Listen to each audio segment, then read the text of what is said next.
Welcome to First Robotics Game Day. This is the Milford District event at Milford High School in Highland Charter Township, Michigan. And we welcome you inside here to Milford High School. Dan Gutowski along with Dan Kimura. Alexis Downey will join us a little bit later on. Dan, this is such an exciting time of year for these students. They've been working for several months trying to build these robots, and a chance to get them on the competition field today is great for them. Yeah, and that's one of the things that you have to understand about the first robotics competition. So they don't even know what the game is that they're playing until January 5th. They've got 6 weeks from that point to design, build, program, wire, test everything, their robots. And I think, all that work, getting a chance to see it live on the field is a big thing for them. Yeah, they've been scrambling to get everything up and running. Now, this year's game called Destination Deep Space. Different rules, different challenges for the robots. How is this played?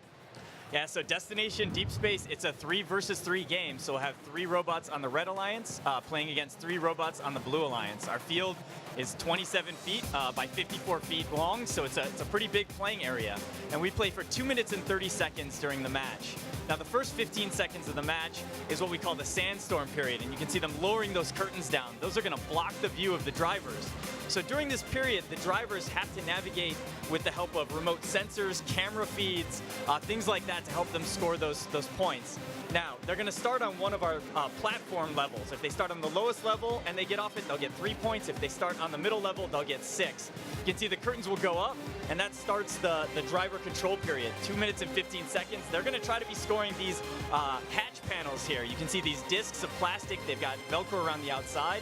Every hatch panel that they can seat in place is going to get them 2 points. And you need to score these hatch panels first so that you can score the cargo afterwards. If you try to put one of these balls, which we call cargo, into one of those hatches and it's open, it's going to roll right through. So after you score the hatch panel, you can drop these cargo balls in. The cargo balls are going to be worth 3 points apiece for you. So you've got the rest of the 2 minutes and 15 seconds here to just try to score as many hatch panels and as many cargo as you can to run up your score before the end game. All the planning, all the work that gets put in, gets put to the test today here. 40 high schools competing here at Milford High School. We got a good look here at the end game now. So in the end game, if you get on that lower level platform that we see, that's going to be 3 points a robot. If you can get 1 level higher than that, on level 2, that's going to be 6 points. And here we see a robot going all the way to the top. That's going to be 12 points if they can get all the way on top of that platform at the end of the match. Yeah, lots of energy in this building, Dan. Again, the enthusiasm always big as these kids get their first chance to compete. We're going to get it going. The Red Alliance and the Blue Alliance, our first match when we come back to Milford.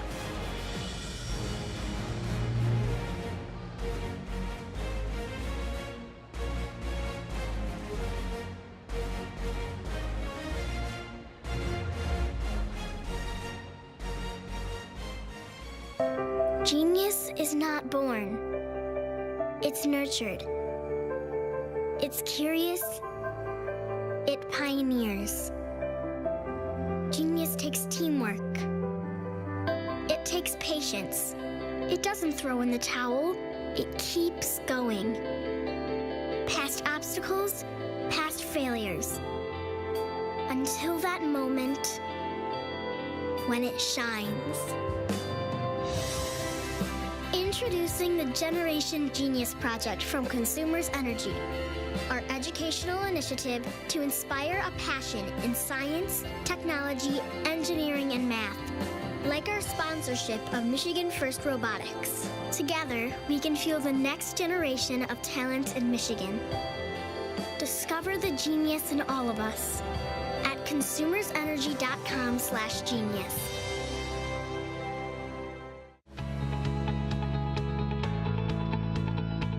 The Riveters is a FIRST Robotics team based out of Mercy High School in Farmington Hills. We are a majority female team with the goal of helping others pursue STEM. I don't notice it, that we're all girls.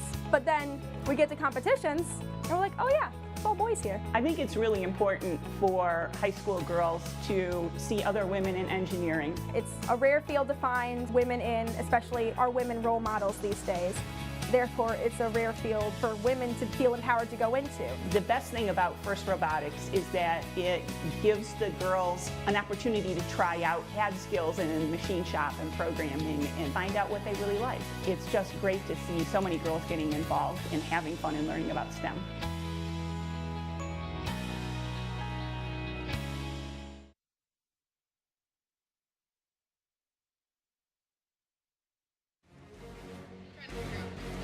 This 2019 FIRST Robotics Milford District event is brought to you by Consumers Energy, count on us, Dow, the DTE Foundation, and Ford.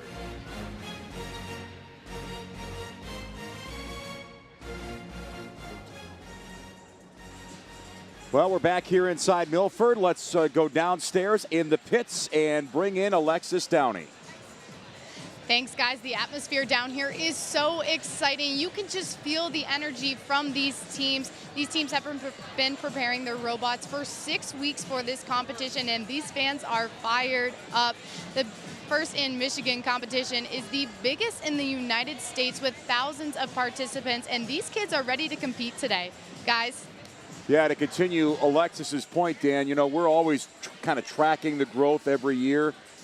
It's like a 40 or 50 school jump consistently every year in terms of teams continuing to join this robotics competition. Yeah, and that I think speaks to the excitement and the quality of the program, as well as the First in Michigan leadership. So I know Gail Alpert, always out there, president of First in Michigan, knocking on doors, making phone calls to get teams started. Yeah, let's break down this bracket here as we look at the quarterfinal matchups with these last 8 alliances that are set to go. Yeah, we can see we're going to see our first quarterfinal here. Alliance 1 will be wearing the red bumpers versus Alliance 8 in the blue bumpers. 67, that's Huron Valley Schools, the hot team. They've got multiple state championships, multiple world championships.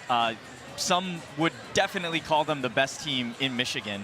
3707, up-and-coming team. They won a couple events last year.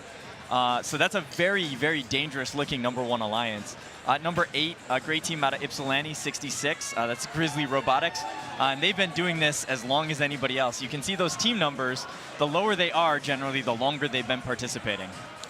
So, and again, it's two. It seems like most of the alliances consist of 2 teams that are well established and 1 team that's maybe a bit of a newcomer that's starting to kind of really become a presence here in robotics.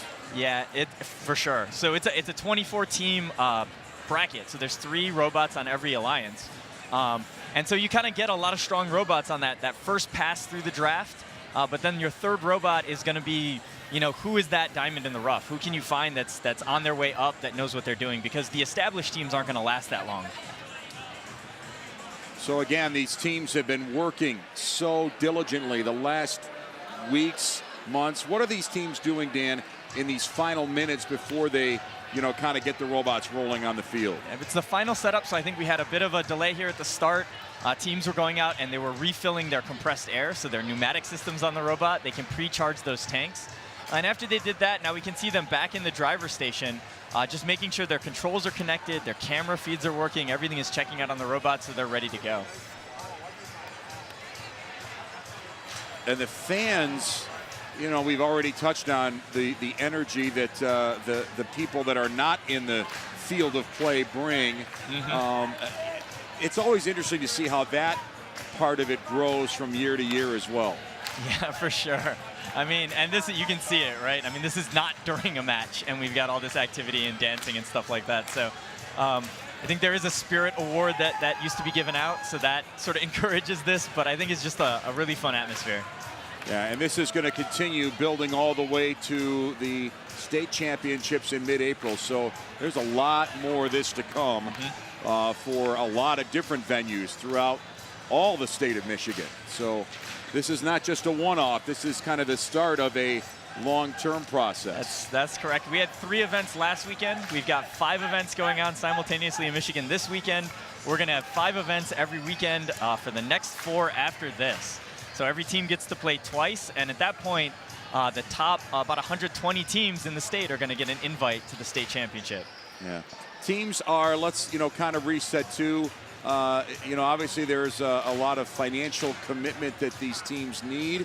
the teams kind of go out on their own to generate that funding and, you know, find those sponsors and businesses that are going to invest. We've already, you know, mentioned some of the great sponsors that really are serious, but at the grassroots level, these teams have to go out and find their own funding and their own money. Yeah, right? and I mean, that's a great shot right there of all the sponsors on the back of that shirt. So you got big guys like GM, but you've got some smaller companies too, and teams will really try to bring the whole community together around the team. It almost got like a NASCAR feel, exactly, you know, with the sponsorship. But the money is going to such a great cause. You know, when we talked to, you know, the former governor, Rick Snyder, from the state of Michigan, and, you know, he's a self-proclaimed gearhead. He just, you know, he loves the fact that there is a growth of young engineers that are hopefully going to carry this over into their college education and into the work industry here in Michigan. For sure, and that's one of the things is a lot of those sponsors don't look at this as a charity. They're not donating to this great robotics program.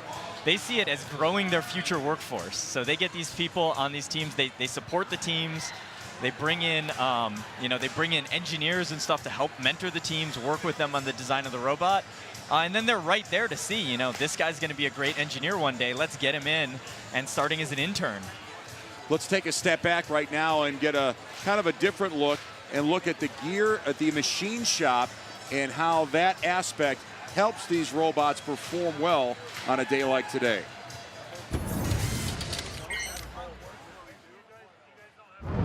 What you see before you is a machine shop tooling trailer that we install automotive lines at the customer's facilities. So it's pretty capable. You can see down the way there's a weld area on the right, saw, arbor press, another drill press. This is a vertical bandsaw, surface grinders, other drill presses, layout tables. So this is a pretty good tooling trailer. We use this, and we're using this for this competition, and it's probably helping them a great deal. We've got a lot of first and second year teams that are just coming right in. We need help. But we're cutting, drilling, modifying, repairing bent cylinders.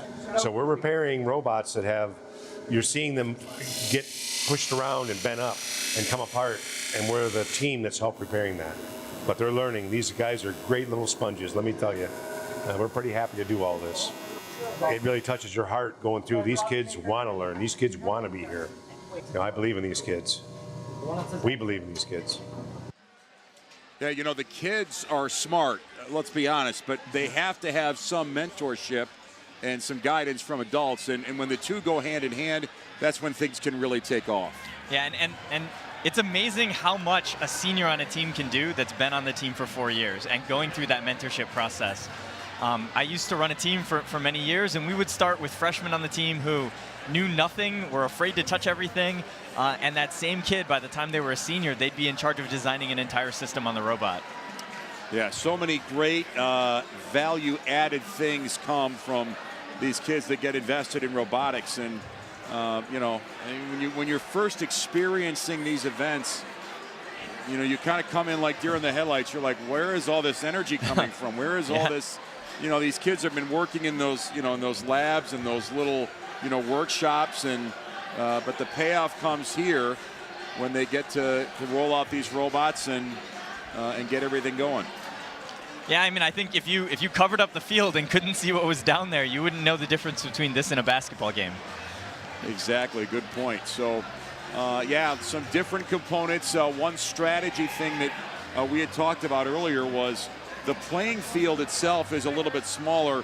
You've got that big cargo ship in the middle, and that is going to remove a lot of open space for the robots to work in, and you said that gives the defense an advantage. Yeah, anytime you're in tight quarters, a defensive robot kind of can have a field day. So you can see, especially between those tall rockets and the cargo ship there in the middle of the field, that alleyway is just very narrow, and half of the scoring is on each side of that. So there is one advantage for the offensive teams. You can see the red and blue line going across the center of our field, kind of cutting our field in half for our red side and our blue side. You're actually only allowed one defensive robot at a time on the other side of the field.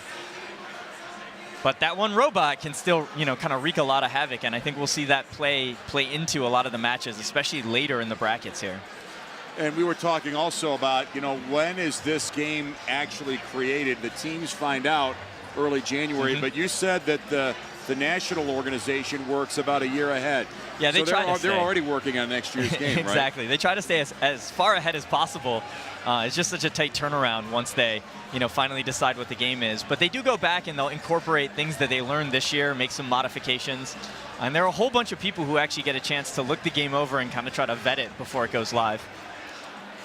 And the teams in this first matchup, Dan, let's get a kind of a preview of what we might be seeing here. Sure, so we'll take a look at the Red Alliance here first. We can see 67. So that's Huron Valley Schools. That's the hot team. Again, one of the oldest teams in Michigan, one of the most decorated. They have 3 world championships. They have 4 state championships, and they've won 15 district events. And now we are getting the sign that it is time to start. So we'll start with the sandstorm period, 15 seconds of both alliances working blind. Yep, absolutely. You can see the black curtains are down. The drivers can't see anything directly, but they're still going to go out and they're still going to try to score these hatch panels. So good score there by 37.07, and I think 67, the hot team, is going to do that. Brighton, actually, 37.07, just flying out with a second one. So and it's 15 seconds of uncontested now. The curtains go up, and it's game on. Absolutely. So we'll see what the Blue Alliance, our number 8 here, has in store. It's really interesting, though. One of the robots on the Blue Alliance is still sitting on their platform. That, I believe, is 3098, the captains. I know they've had some communication problems earlier in this tournament, but if they're stuck there all match, it's going to be really hard. Yeah, they're from Waterford Kettering High School, so they're down a robot already. Red Alliance functioning just fine, and you can see a lot of cargo. Those balls, those big orange balls called cargo, those are loose. Anybody can grab them. The idea, put them in those rockets and put them in that cargo bay in the middle. We've got a blue robot and a red robot both putting a cargo ball in. Yep, so red, it looks like the number 1 alliance here in the red bumpers. They're playing 2 on offense, 1 on defense. And we can really see that 55-62 Maple City getting in the way, just making a mess of it for the 2 blue robots over there trying to score. And I think that's giving red this advantage. Yeah. While missing 1 robot, I mean, it's kind of, playing with one hand a little bit. Yep. And that robot has not moved off that level, so it's basically kind of a free run here for the Red Alliance. And they continue to, well, I don't know if they're taking this over, but they've obviously got it in control. Yeah, we see some movement now, and we can see the light in their driver station is solid. That means they are connected to the robot, but there's something wrong, and they're obviously not driving. And I mean, we're seeing it's 51-31 now in favor of the Red Alliance, and I think that's the difference of having a defender in your way and not having a defender in your way. Looks like the cargo ship in the middle is fairly filled up. Now those teams are going to probably move towards the rockets, perhaps. We've got the 1 robot from the hot team. The Red Alliance is moving on to that highest level on the platform. 20 seconds left, so that's about the time we're going to see them go. It's so many points. You don't want to get trapped out on the field and not get back for that high climb. But Brighton up here in the front in red, they just got to get on level 1 so they can play till the last second, and they do wonderfully. The Techno Dogs finish strong, and the Red Alliance is going to win this first match. The quarterfinal 1 is a victory for the Red Alliance. Yep, and one of the things we're going to see is at the end of every match, we have the preliminary score on the screen. Some of the climbing points won't be put in, some penalties might not be put in. So our referee crew will get together and make sure the final score is correct, and we'll have an announcement of that in just a second.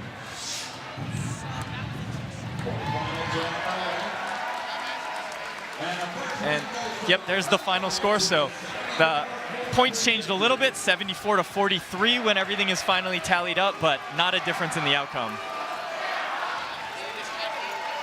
Dan, is there an immediate reaction for an alliance when they don't necessarily have a lot of points? I don't think that Red Alliance thought 74 points was maybe a high mark for them, but are they satisfied with what they did, or is there still some work to do? I think they're going to be pretty satisfied with that score. It's interesting that, last year we had huge scores, right? This year, just because it's 2 and 3 points a score, 73 is going to be a decent score. 74 is going to be a decent score here. You can see the breakdown there. So 12 points in the Sandstorm, You can do a little bit better than that. Again, if you have 2 robots on the middle level and 1 on the lower, you can actually get 6, 6, and 3 for a total of 15 points there. So that they left a little bit of points on the table there. The 18 points at the end is almost a perfect score, but you can really see the difference in this match happening during that main play with the hatch panels and the cargo. Let's flip back and look at a little bit of action inside and go a little bit deeper on how this unfolded. A great sandstorm here. So you can see that there are actually balls that start inside of the cargo ship there. So by putting that hatch panel on, they capture the ball. They get 5 points for that play instead of just the 2 for the cargo. So a little bit of a miss there, though. Yeah, those hatch panels, very important. The balls, I mean, they get attention because they're orange and whatnot, and they're going to get placed. But the hatch panels, you got to have those in place or nothing else goes. Exactly. So we can see, too, all of the hatch panels on the side, they have this white tape on them. If you see hatch panels with the white tape, they actually are pre-placed before the match. They don't give you points, but they open up that ability for you to score the cargo. And another view of that, a great climb by the 67 robot. And they've been doing that all weekend. I mean, that's just, they're perfect, consistent. They go with plenty of time. They don't rush it. And they lock those 12 points down. Yeah, the Hotbot is always a must-watch robot. Let's go down in the pits and join Alexis Downey. Alexis. Thanks, guys. I'm here with Ethan and Jake, both winners from the red team. So what did you think was one of the things that went really well in that first match? I think they did really well with the cargo and the hatch panels, and I just went down there and I played some really hard D. I just tried to get in their way and stop them from getting cargo into their cargo ship, just trying to be a problem for them. And how do you think this alliance is working so well together, even though it's only the first match? This alliance is working so well together because you've got a lot of high-skill teams that have put a lot of time in throughout the season on driving and everything like that. What is the support like that you guys have had coming into this competition? The support? Yes. Yeah, I mean, everybody's super supportive, especially like your team is going to be really supportive in your family, but also other teams, like the whole FIRST community is like a big family, and we all support each other, and it's like you help each other out. It's really, really awesome. And moving forward into your next match, what is one thing that you guys want to work on? This first match, we had some jitters because we had a long delay before, so we're going to keep playing the game and work out those jitters and do everything better. All right, well, good luck today, guys. Thank you. Back up to you guys. Alexis, thanks. And, you know, again, we're still early in the process, right, Dan, for these teams understanding, knowing how to operate the robots, making sure the engineering's right.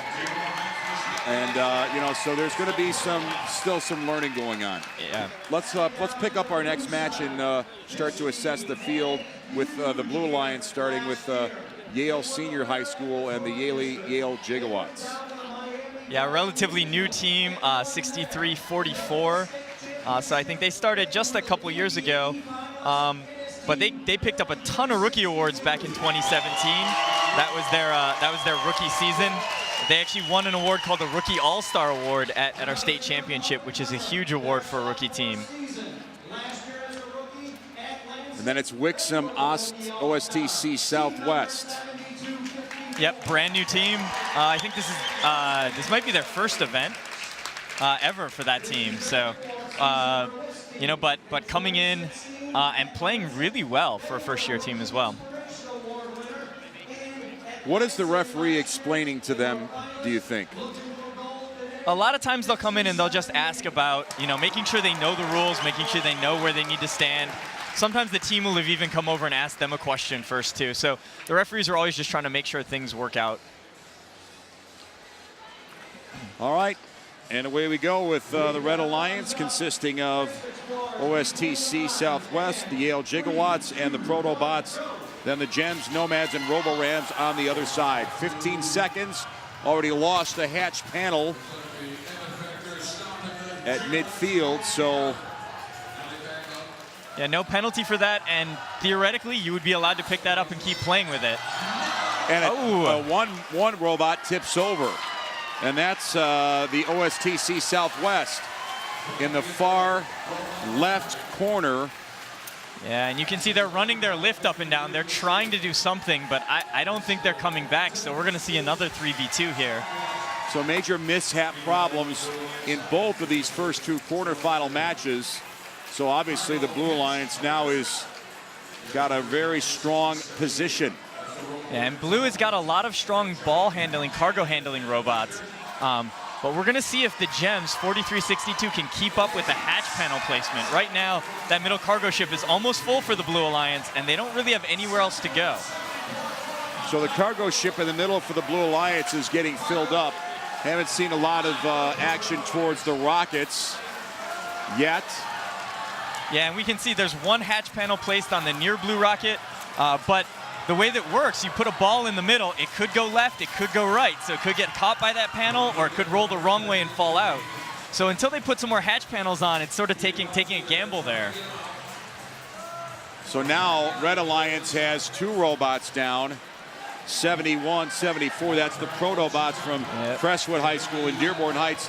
They're hung up too. Yep, stuck on a cargo there. It looks like their partner was trying to free them for a bit, but those balls are sticky. So what can happen is when you get on top of one like that, it's not as easy as just getting bumped free.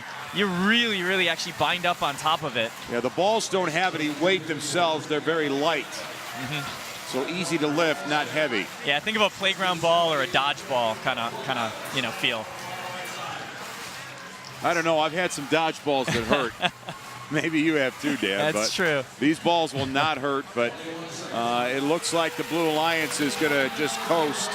Scoreboard's still, a little bit deceiving here. If it's still close, Blue should get a huge jump here at the end if they can get their robots all on the platform. But 63-44 from Red is going level 3, so they might actually make some points up here in this end game.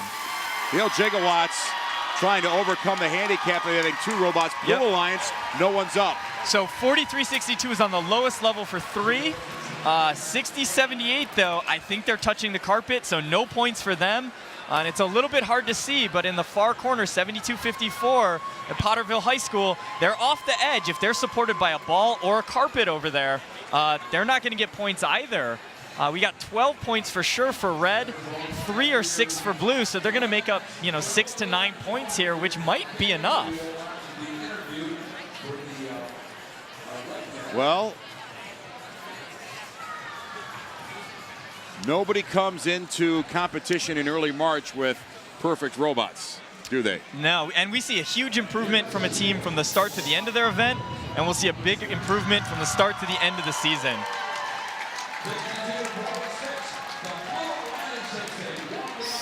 So the Red Alliance struggling with just 1 functional robot when all was said and done. Yeah, maybe 1.5. They had some help at the beginning, but looks like it is not going to be enough.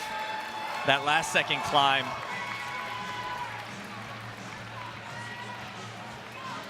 So here's our scoring. Wow.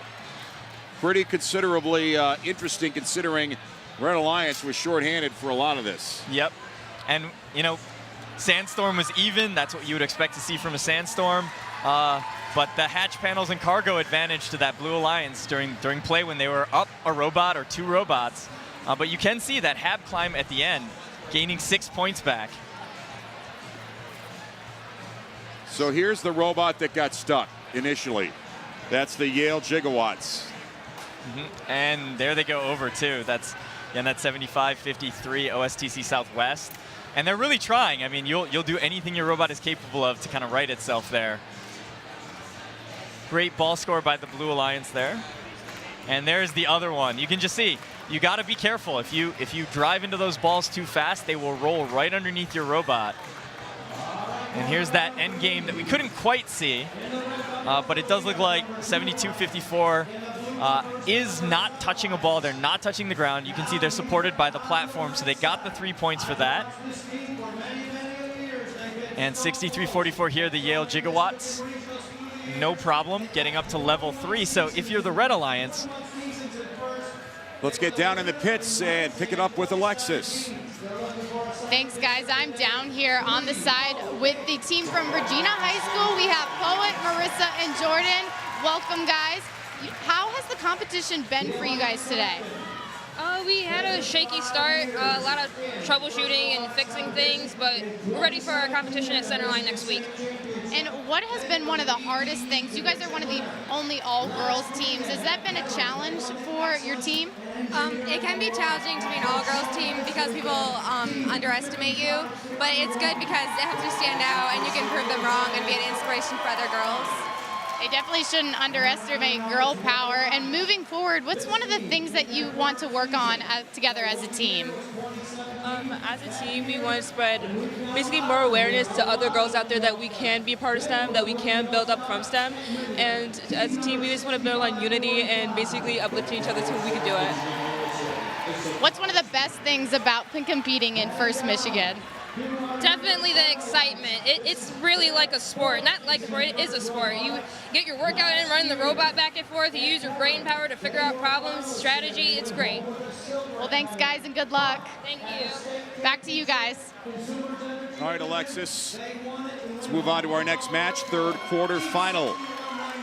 Red Alliance with the Monsters, starting actually with the Flushing Raider Robotics.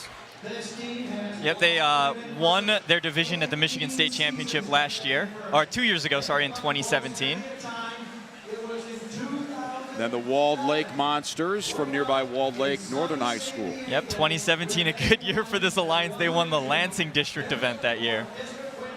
And playing out of area, the Tawas City Braves. Would you believe they also have an award for 2017? Rookie All-Star Award at the Midland District. So a nice resume is what they bring. And Blue Alliance, let's flip it and get a little scouting report on this Blue Alliance. Starting with the Beverly Hills Sting. Yep, out of Detroit Country Day. This team's been around for quite a while. They actually haven't won an event yet, but they always seem to find themselves having a chance. Bay City, the legend of robotics. Yep, 2018 Kettering finalist at the district event there. And they won their division at the state championship last year, so this is another one of those high-numbered teams that's starting to break through. And then Wixom SCA Constellations. St. Catherine of Siena Academy, they're fairly new. Yep, for sure. And they were having some problems with the electronics on their robot, with that electrical system that we were kind of checking out earlier this weekend, but I think everything is working now, and that is an all-girls team. They were with Catholic Central as a combo team last year. This year they're going on their own. So again, the development of all these students and schools that are able to generate the resources they need and expand their programs so they can, you know, kind of go on their own. For sure. I mean, there is a limit to how many people can work on a robot in a season too, right? So when you get to the point where you have enough interest, you can sort of split a team off and give some more people a chance to lead design systems and manufacture the parts. Yeah, what would an average number be of, you know, how many kids are on an actual robotics team? Most teams are going to be around 30 kids. We have some as small as 4 or 5 and some as big as 100. When you get up to 100, you got a lot of side programs going on. You have a whole website team, a whole entrepreneurship team, things like that.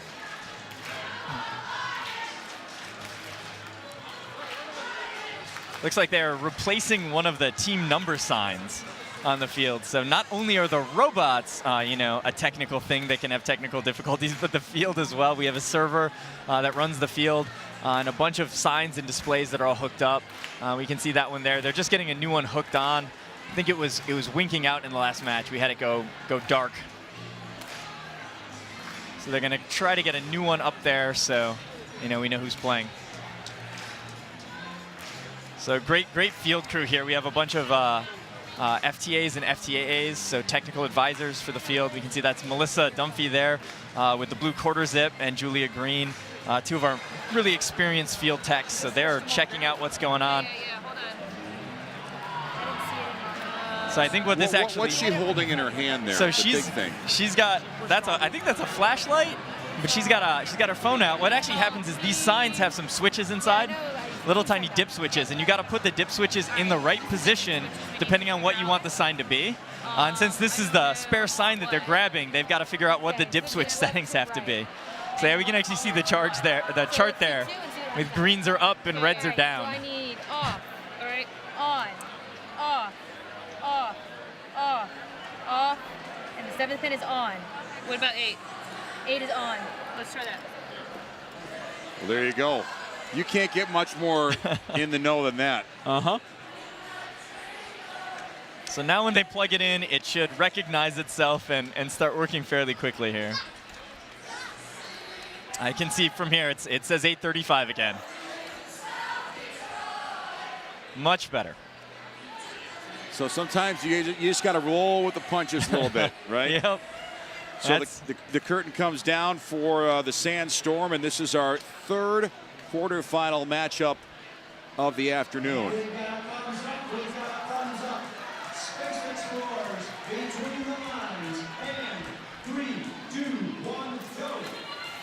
And away we go again with the Sandstorm. You can get 3 or 6 points, depending which level you start on. Yep, so everybody on red opting for, well, sorry, 1 robot on red opting for level 2, 2 robots on blue, so that's going to give them the early lead here, 15-13. But red scoring right back. The legend of robotics for the Blue Alliance, placing that cargo ball in the cargo ship. And they're going strong right to that cargo ship. 3 balls in there for the Blue Alliance. Red Alliance got a little work to do to catch up. Yeah, falling a little bit behind here, and that's surprising too because our Red Alliance is our number 2 seed. So you'd expect them to come out a little bit more forcefully than this.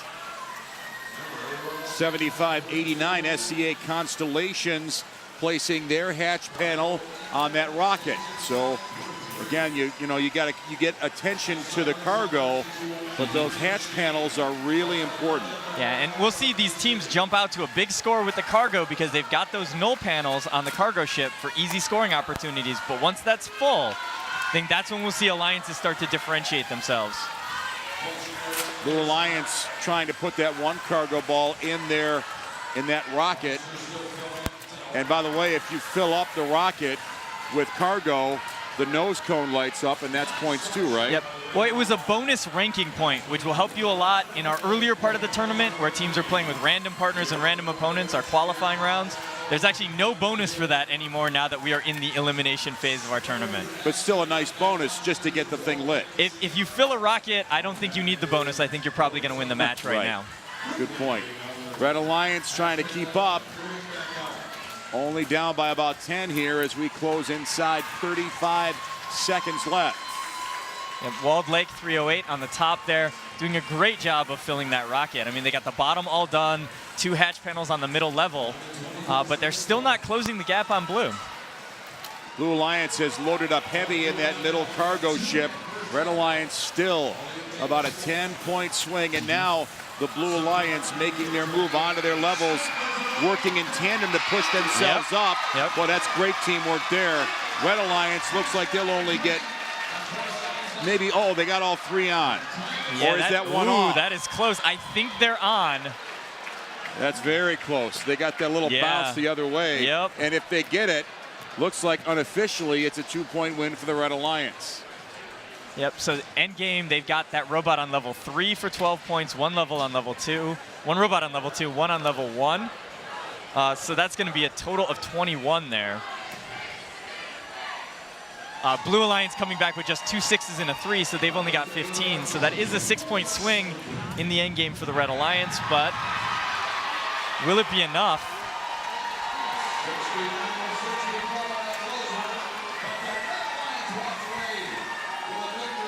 Oh, nail biter, 69-64. They get a few more bonus points, and we'll bring it officially on here with maybe our most exciting, our most competitive match of the day, the 3rd quarterfinal. Well, first one we had all 3 robots on each alliance working the whole time, so that was good to see. There we go, it's final. 3 points in the Sandstorm, a difference and an advantage for the Blue Alliance. Yeah, and you can see that end game, 21 for the Red Alliance, 15 for the Blue. That's the swing. Those 6 points went from, got you a 1-point or a 5-point victory. Well, very close. Let's get back together with Alexis. Oh, we'll hold on. Oh, highlights first. Let's get in depth here and see how this unfolded. Yep, 8:35 doing a good job of scoring that. 308, it was kind of a nice strategy from the Red Alliance. They had 308 working this rocket alone, so their partners weren't getting in their way. There was no defense, and they just slowly filled that up. And you can see here just how hard it is to score that hatch panel when you come in on an angle. That was actually a really cool end effector there, able to rotate to adjust to that angle. And here's that teamwork. 7598 does most of it, but they do need that bump from 835 to get them all the way on top. And here's the big one. This is the push to get on that third level. And that last one just barely holds on. Oh, so close. And you can see the practice there, too. They did that relatively quickly, and that sequence of events has to happen just so. Back to the pits we go with Alexis. Hey, thanks, guys. I'm down here in the pits with Patty Poppy, the CEO of Consumers Energy. Great to have you down here. Thanks, Alexis. Welcome to your first robotics competition. Yeah, it's really something. I've never seen anything like it. Very excited to be here. So tell me a little bit about how consumers got involved with FIRST. Well, we fell in love with it. It started with my daughters. I had 2 daughters on a high school team. And when we discovered the amazing experiences these students were having and how prepared they were for careers, we thought we need to be a big part of FIRST Robotics. And so it's a whole family affair. My husband's a mentor, and I can't get enough of it. My coworkers and I are crazy about FIRST Robotics. So how long have you been doing this? Well, gal, it's been about 8 years. 8 years we've been involved with FIRST Robotics. And at Consumers Energy, you know, we get up every day preparing to serve. And what better way to prepare than to prepare the workforce of the future right here on these robotic fields? Yeah, absolutely. What are some of the skills that these kids have gained from working with mentors and things like that for the future? It's like a junior engineering program. They learn to design in 3D, make their own parts, do a lathe and a water jet, and use major equipment to make the parts they just designed and then go put them on the field and compete. It's an extraordinary experience, but it's not just that. They also learn to code and program the robots. They learn to scout and do analytics of all the other teams that they're going to team up with. So it's very all-encompassing experiences for students. There's something for everyone on a FIRST Robotics team. About how many people from your company are working with these students as a mentor or volunteering? Oh my gosh. Over probably 75, maybe more than that. Our Women's Engineering Network mentors all the middle school teams in Jackson County. We have mentors on teams all across the state. We hosted a robotics fair at our headquarters just a week ago. We're all in, and FIRST Robotics starts at preschool and goes all the way up through high school, so it's such a great curriculum to complement the regular school programs that we can get involved in all different levels of the program. So what's one of the most exciting things about being here today? Well, I personally love the competition, and I'm proud of my husband's team, the Heroes of Tomorrow. They're sponsored by General Motors, but they are a classic Hall of Fame team, and it's so fun to watch them come out, and they were the #1 alliance today, and so I'm counting on a win. Well, thank you for being here with me, Patty. Thanks, Alexis. Back to you guys. All right, so one thing we don't expect, I don't think, Dan, is a lot of runaway victories early in the year like this. Let's get to our next quarterfinal, our 4th quarterfinal match, which is going to be the Red Alliance, Blue Alliance first, the Scott Spots, the Wildcat Robotics, and the Trobots, Strike Zone, Electro Eagles, and Robot Roll Call for the Red Alliance. And here we go. Number 3 Alliance in red versus number 6 in blue. A little bit of a hiccup on blue. We got a dropped hatch panel there in that sandstorm mode. But it's very close. 18-18 kind of exiting that first period. We want to keep an eye on that Strike Zone robot in red up at the top, 5460. They've got a really interesting design on their robot where they can swing their scoring device to either side of the robot. So sometimes that helps them get there faster. But that's where we're seeing the defense too on the top there on the red side. It's just both red robots are trying to score over there, and 6550 is just making a mess of that zone, forcing the teams to push through them every time. So still a Red Alliance advantage, but the cargo ship in the middle for Red Alliance looking full. Blue Alliance trying to place one now. That's the, let's see what robot, that's the Scott's Bots that just finally dropped one. Yep, and what we saw too was that whole time that we had that defense on the top side of the Red Alliance, 66-10 robot roll call, just cleaning up on the bottom side of our cargo ship here, getting all 3 of those balls in. So Red's actually starting to pull ahead here, 47-30. Are you surprised the Rockets are a little bit underutilized? I'm just an observation from me. Well, I think the idea is because you can drop cargo directly into the cargo ship because of those null panels, teams want to score those 3-pointers first before they go to the 2-pointers. And again, this is where I think we're going to see that real differentiation. Blue is sort of full on the cargo ship, so's Red, but Red's got that rocket, that far side rocket with the 4 hatch panels there. They've got 3 cargo in already. And just really building a huge lead, 23-point lead now with only 20 seconds left in the match. And now here comes the climb for the Electro Eagles for the Red Alliance, trying to take that coveted middle spot, the high spot. Yep, and that was sketchy. And they're not done yet. No, they're going to need some help. They got to be all the way on, right? They have to be all the way on. If they're touching anything else but the top of that platform, no points. Blue Alliance has 2 on, but they're well short in points. Red Alliance gets all 3, but only 1 on the high level. Yeah, and I think that high level one is not going to count. It looks like their tail there that they were using to get the robot lifted up is still touching level 1. So I'm guessing that's going to be a 3-point score for 35-36. 9 points here in the end game for Red. 12 points for Blue as they get 2 level 2s, but one of their robots did not make it back because they lost connection. Again, another dead robot out there trying to get back to the platform and just not able to make it. All right, well, not as close as the last one, but let's dive into our highlight package here. Again, that's that value play, 54-60, dropping that hatch panel on. There's already a ball inside, so if the hatch panel goes on here in Sandstorm, you get points not only for the hatch panel, but for the ball that's there. And we can see a lot of that defense up top, 65-50. They're just nailing the Red Alliance, making it really hard for them. But that limit on defense, you can see on the bottom of our screen, 66-10, just kind of free runs back and forth between that loading station and the cargo ship.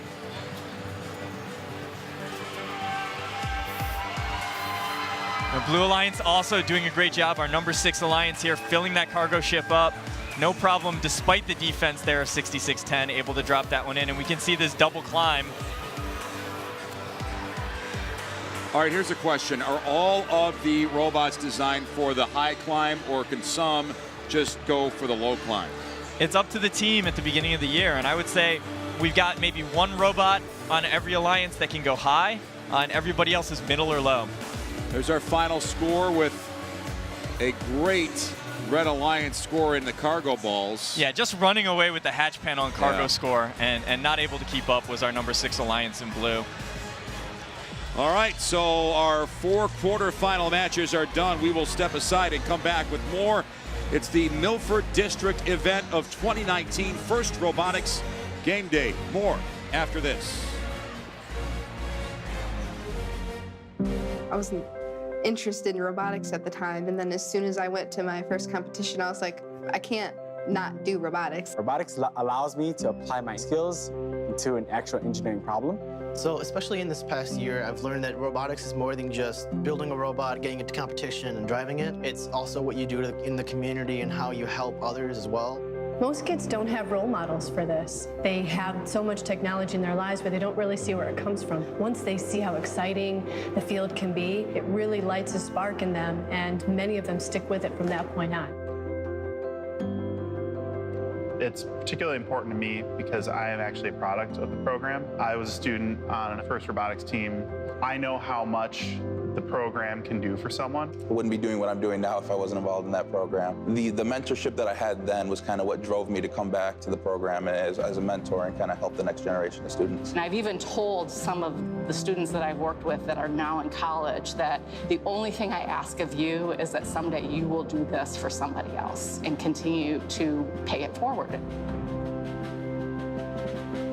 Ford board chose to partner with FIRST almost 20 years ago. The Autonomous Award is a new award that we developed for the FIRST competition. We wanted to reward those students that are doing lots of innovative work in that space. We saw the opportunity to partner with an organization that fosters STEAM from kindergarten all the way through high school and encourage them to choose that as their career when they graduate from college.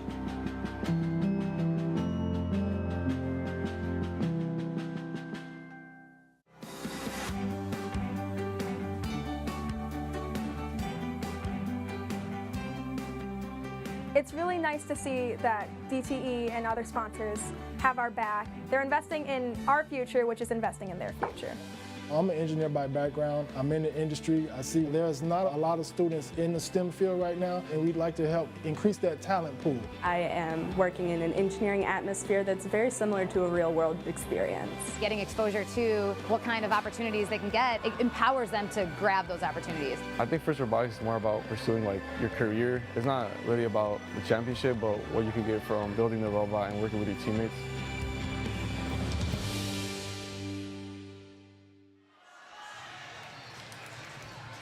So here's how things have shaped up now. 4 quarterfinal matches, all in the books.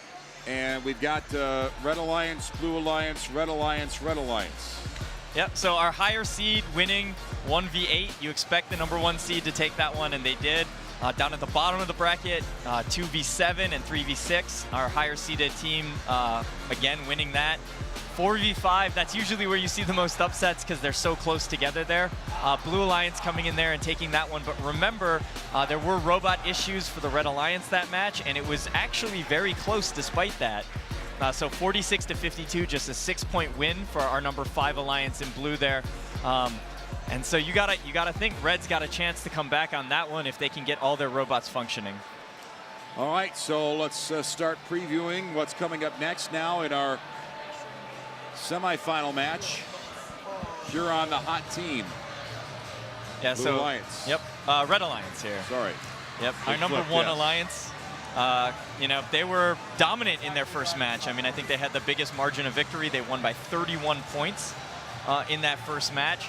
So we need to see something out of our #8 Alliance that sort of is unexpected. If they go toe for toe with this #1 Alliance, I don't think they can keep up scoring-wise. So I think we need to see a shift. We need to see maybe some different defense being played out of our Alliance. Now our Blue Alliance, Ypsilanti Grizzly Robotics. Ypsilanti. Yep, and this again, we saw 3098, right? That's the captains in the black shirts, the 3rd Alliance member on that team.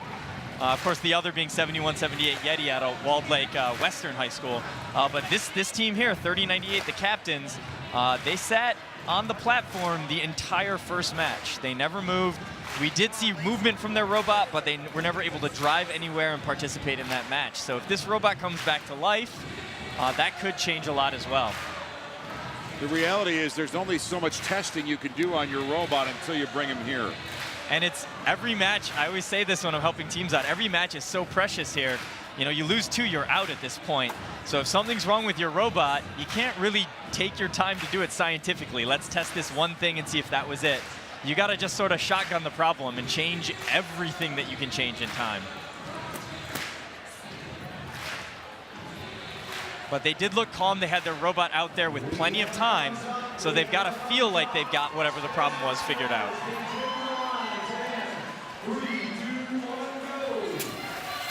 So the sandstorm period begins, just 15 seconds. This is obviously when the teams control all of what they can do. There's no defense played here. And this is great. You can see that close-up on the top right, 3098, the captain scoring a hatch panel in autonomous or in sandstorm mode. And they didn't contribute at all last match, so they're already way ahead. A couple of loose hatch panels out on the floor and a lot of cargo balls ready to get deposited. Let's see if the Blue Alliance, they're going to put one right there in that cargo ship in the middle. And again, the strategy is always work the cargo ship first, then move to the rockets. Yeah, that's what we're seeing. A monster start by Blue, though. I think Red might have missed some points in that sandstorm period. but they are catching up quickly. They were down over 10 points as we came into driver control, but that's narrowed already to 3. Red Alliance trying to catch up. It's close on that scoreboard. Blue Alliance getting some points there from the Yeti Walled Lake Western High School robot, with getting some points in the cargo ship, and now some good defense by Blue Alliance on the Red Alliance's Laker Logistics robot. Yeah, and that's great. Red is now caught up. They're starting to take the lead. And that one red robot, I mean, you can just see, you can take a picture. It's surrounded by blue robots. They're in the way of everybody for a little bit of time there. But they just knocked a hatch panel off of the cargo ship, so that's going to be a penalty. We can see blue score jumping up a bit to reflect that. The hot team robot piling it up in that cargo ship. Another cargo ball is going to get put right now. And now Red Alliance trying to put in the rocket, but no hatch panel. The ball comes loose. Yep, you got to get that hatch panel on both sides to be safe. And this match has closed up tremendously. 45-44. Red's only up by a single point right now. Again, we're not seeing an abundance of points, but certainly competition is at a very high level. Boy, a lot of contact between robots right near midfield in front of that Blue Alliance rocket. Trying to make them work for every point. It's going to come down to the end game climbs here. Red with a very, very slim lead. 2-point lead maybe going into end game. Red Alliance going right for the levels. The hot bot, the hot team going for that that highest level, and they've got all 3 placed. Wow. And the captains are out again. The captains were able to play most of that match, but they lost connection right at the end when they needed to come back and get those climb points. Red Alliance, great effort by them. They're probably what's one of the best showings I think we've seen just to the naked eye. Sometimes the scoreboard doesn't always indicate how well the machines operated. That match, they operated very well. Yeah, I would agree. And we're going to see, you know, almost a 12-point swing there in the end game. That's going to take what was a close match and make it look like a pretty comfortable Red Alliance victory for our #1 seeds. So again, it looks like our field tech's also checking out that 7178 robot, making it halfway up. Not sure if something went wrong with the robot there. Let's get our highlight package going here. This is the Blue Alliance, and they're playing some good defense. Yeah, so that's 55-62 right there. I mean, you could see they held all 3 blue robots up for a couple seconds, and then they just sat on 7178, just really slowing everybody down. And that's what it takes. I mean, if you can make every single score take a few seconds more, then by the end of the match, you're gonna, lower the opponent's score by, 5-10 points. Clean grab there by 67. And a direct place. See 71-78 here. And we can see there that they ripped the hatch panel off 55-62, so you can see it on the ground. A ball came out as well, so those points were given back, as well as a penalty point assessed. So the Blue Alliance got some bonus points from that. We'll see if it was enough, though. Nice, clean level 3. We've seen this from 67 all day. Yeah. They're still coming on. They're in mid-season form early in the season. At least with that aspect of their robot, for sure. And here's the final. Red Alliance comfortably winning by 20-plus points. Yeah, and you can see, 12 of that in the end, that hab climb. Looks like Red Alliance actually picked up some penalty points as well, kind of counteracting what we saw, that the penalty that they committed. So comfortably there with the cargo, I think, taking the advantage. So that is a win for the Red Alliance. Our #1 seed is now advanced to the semifinals. So they have punched their ticket and moved on. And convincing. Obviously, you want, consistency is really the most important aspect, right? Yeah, for sure. And they added, especially when you're the #1 seed, they added actually 2 points. They went from 74 points to 76 points. So even getting better with the 3rd blue robot, playing in that match, contributing to that match. So that's a strong showing. Typically what you'll see is the #1 alliance, if they can execute their game plan, the tournament is theirs to lose. So they need that consistency. You're going to see much less consistency from lower seeded alliances where they kind of have to take more risk, right, to try to upset the higher seeds. So now a chance to continue and move in with the Potterville Nomads as we check out the Blue Alliance and the Brighton Gems. And we will head down right now and interview with the winning Red Alliance team as we rejoin Alexis Downing. Thanks, guys. I'm down here with the #1 team mentor and one of the members of the team. Guys, what went so well in that last match? We got a lot of movement on the field. We're scoring a lot of game pieces. We had good coordination with our alliance partners. We swapped the sides of the field multiple times. I think we got some good motion on the field. Yeah. And how have you been helping this team work their way through this competition? So I've been the drive coach, and my main role is making sure that we know where to place game pieces and what game piece we're going to get during the match. And what are some of the things that you think might be a little bit difficult moving forward? Definitely defense. Defense is very effective against us. We need to work on getting around the defense and continuing to score with the defense. What's one of the favorite things on your robot? Definitely our arm. We can pick up and score on both sides. Our arm pivots over the top of our robot. It's really cool. Very cool. Well, congratulations on the last win and good luck in the next. Thank you. Back to you guys. Alexis, good stuff. Thank you. And it looks like a little bit of a field repair going on right now. So zoom in there of our loading station. Gary Benda's there in the back. He's our field supervisor. It's his job to make sure mechanically everything stays together. And of course, our FTA Melissa also helping out. So there are these brushes. You can buy them at Home Depot, actually. They're just like brushes for the bottom of doors. And they actually are mounted there to hold those panels in place. So when you see those panels drop down, the reason why they don't immediately fall on the field is those brushes are holding them in. But when a team grabs it, they can pull right through the brushes. And looks like there was some damage to one of the blocks that hold the brushes, and they're going to be putting a new one on.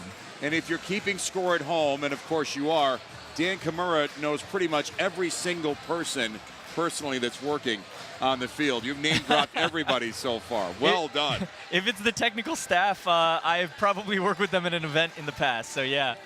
But you know, everybody here has been doing a great job at this event, just keeping stuff running, and you'll see some stuff like this happening just, you know, constantly throughout the event. These are big robots.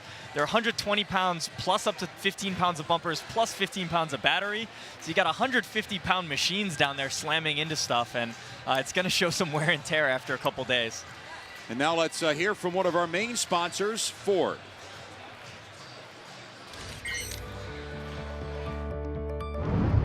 First initially invited me to be a judge 21 years ago, and I got hooked immediately. I was immediately inspired and looked forward to coming back every year since.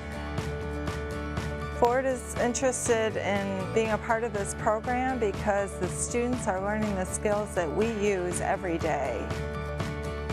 We have over 500 employees as mentors to teams across the country.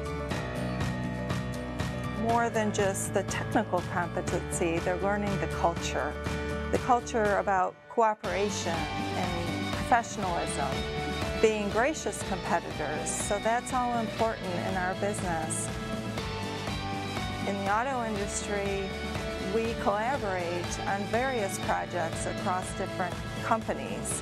The students in FIRST, they have lots of great insights, lots of great experience. As they come and join our company, they're going to help us define what our customers are going to need in the future. That's all success that Ford Motor Company wants to encourage. So the skills that the students are learning and demonstrating through the FIRST experience is directly applicable, and they're going to feel right at home in our industry.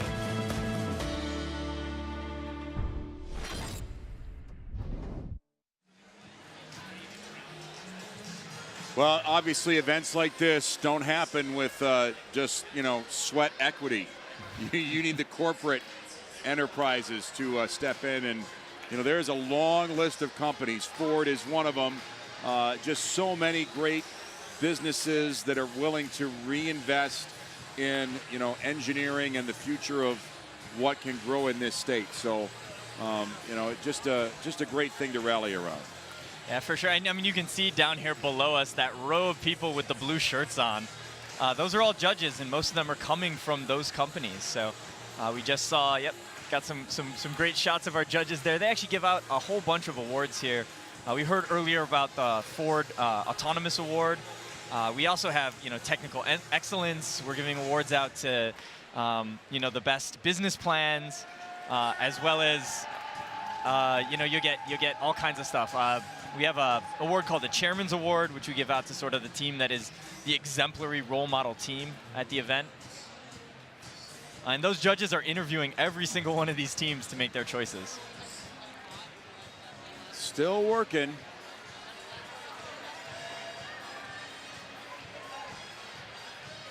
What do you think? How do you think that happened? I'm guessing that a robot, their mechanism got in there and pulled out on that little brush holder instead of pulling out the the hatch panel that we can see here. Well, we'll see. They'll give it a test, and that looked pretty good. It's fixed to me. That one's sticking a little bit.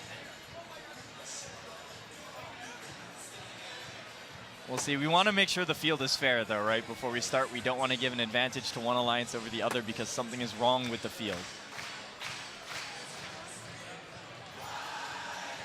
But I think that looked good. I think they're happy with that.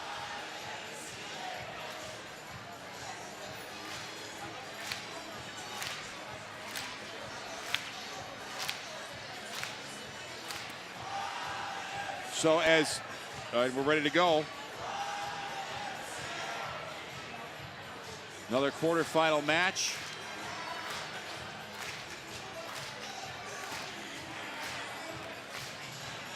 We already know one team that's advanced to the semifinals. This is where it broke. We were just speculating on how it, yep, right there. And you could see it, yep. Robot kind of came in sideways, clipped that brush. It looks like they ended up having to take all the brushes off, though, and kind of work on them all at once there.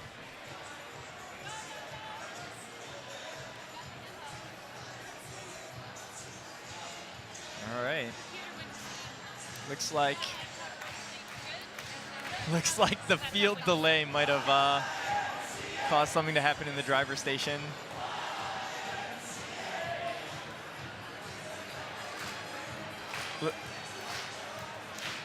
Looks like we got in blue here, looks like we got a shot of the teams. I think that laptop actually went to sleep and they had to wake it back up, but they're ready to go. And away we go. The sandstorm begins. And one Red Alliance robot, a slow start getting off. That's the Yale Gigawatts from Yale Senior High School. Finally, they're displaced. Now the curtains come up and away we go. Yep, no rush there. They dropped their hatch panel at the beginning, so as long as they cross the line, they're getting all the points they're going to get.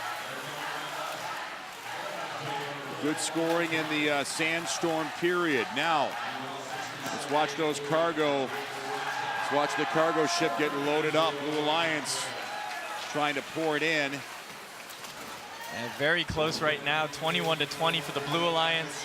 We see a score from 71-74, the Protobots.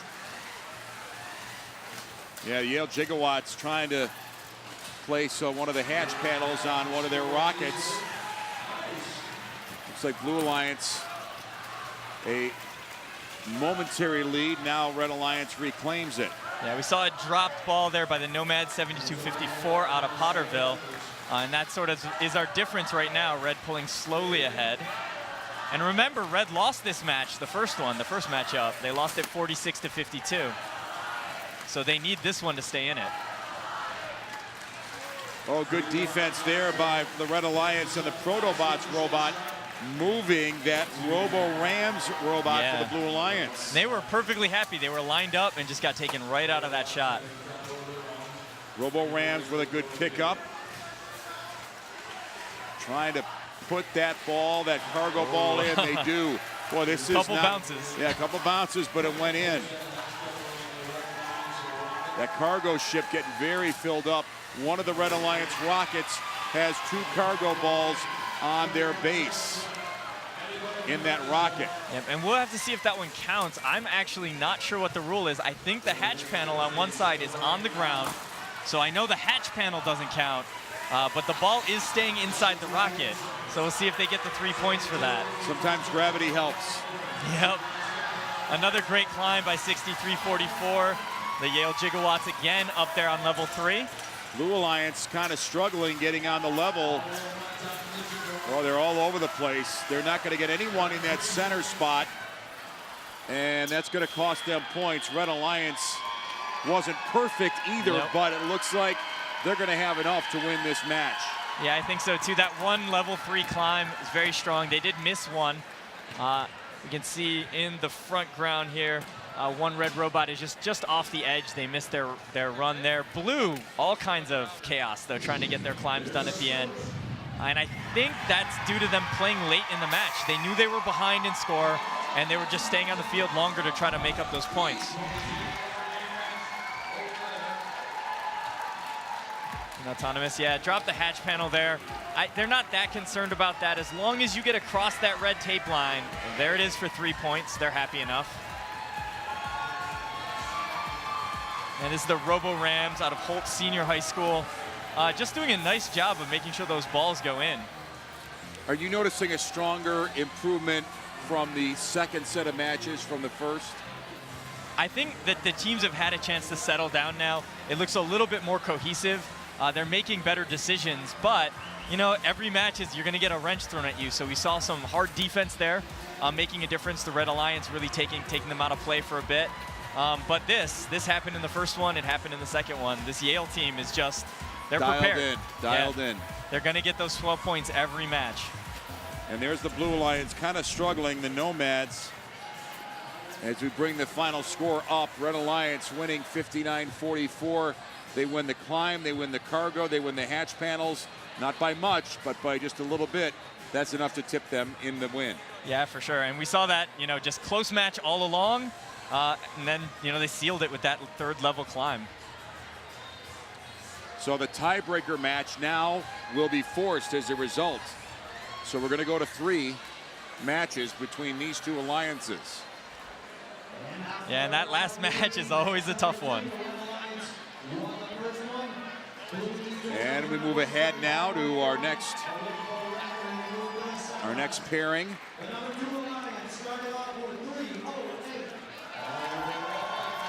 Oh, we'll before we do that, we'll go in the pits and rejoin Alexis Downey. Alexis. Hi guys, I'm down here with Justin and Mohammed. Congratulations on the win as an alliance. That was the first one of the 2 matches that you've had. What went well in that match? Well, our bots didn't flip over. That was the biggest thing. First match was pretty rough with 2 bots that couldn't move. So in this competition, we were all moving and scoring. So that is really a big help. Yeah, last time only 1 robot was practically functional, and then this time all 3 were good, and we got a lot more points. So because of that. And moving on into the next match is going to be a big important one for you guys. What are you going to continue to do well in order to capture that win? It's just take it slow and score the points. Yeah, so take it easy, doing the same exact thing we did this match. Hope for the best. And what's the best thing about this competition for both of your teams? It's just the experience here. The environment here, there's so much energy. It's just a fun experience. So. Yeah, you try to help out all teams, whether maybe they're your opponent this time, and the next match they're not. Maybe they're your alliance partners. So you're always helping out all teams, no matter who they are. It becomes like a family, huh? Yeah. Do you have any mentors that have kind of helped you along the way to get to where you are today? Yeah, our mentors are so amazing. They're so great. They help us out and things that we don't know.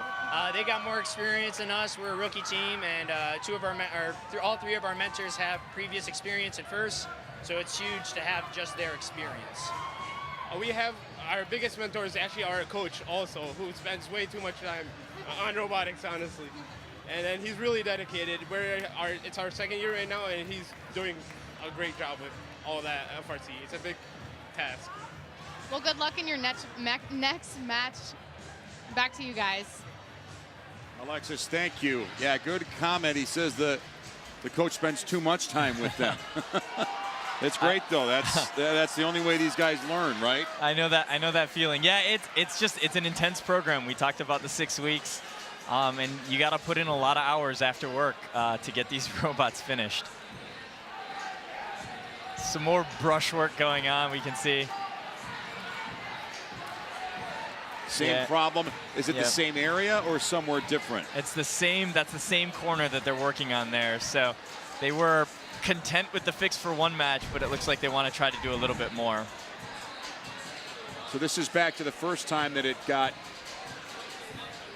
dislodged. Well, yeah, they just, when a big robot meets, you know, thin plastic, well, just lifting their arm a little too fast before they were in position and knocking that brush right off.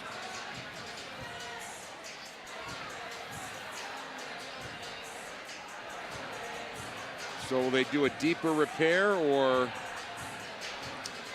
Yeah, it looks like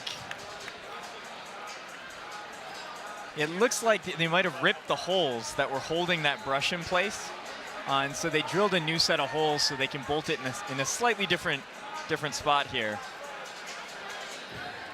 And that should hold then once they get that back on. So we'll see. Talk about the kids have pressure during the match. Right now, everybody's watching them fix this brush so we can get underway. Yeah.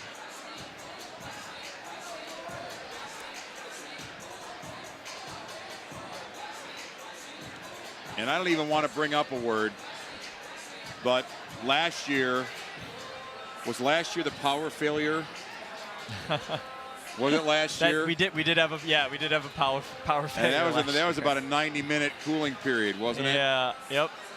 So it could be worse than just having a little issue on the field. So we are, yes, waiting for a match to start. It's actually a ref panel there / scoring panel. So they use that. There's going to be 2 people working this panel, a referee who can enter penalties there, and also an official scorer who is going to mark when balls, cargo, and those hatch panels get placed. And that's how we can see the live score throughout the match.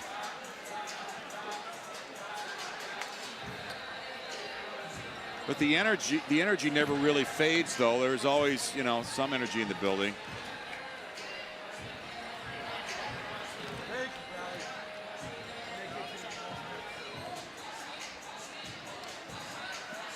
One thing, Dan, we always like to talk about is the fact that teams invariably always end up helping other teams. Let's take a look at how that process works.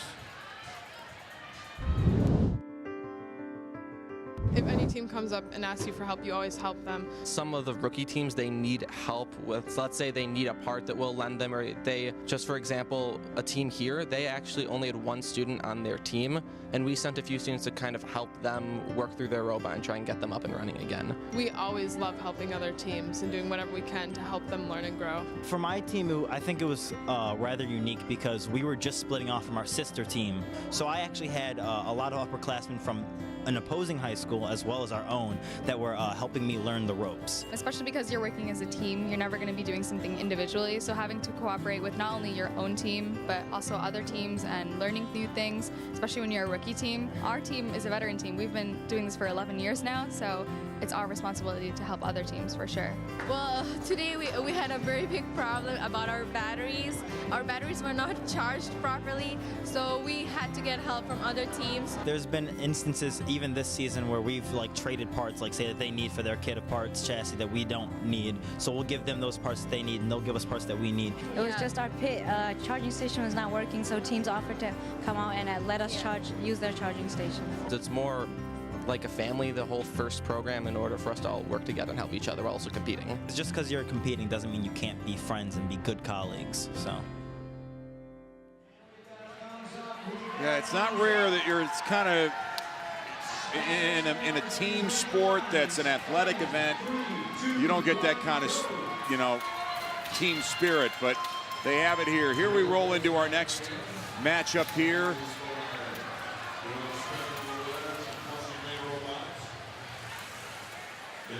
Yep, and a reminder here, Red won this first matchup, their first match, 69-64, so a very, very close match. Evenly matched as Again, we're getting closer to finding out who's going to be our 4 semifinalists.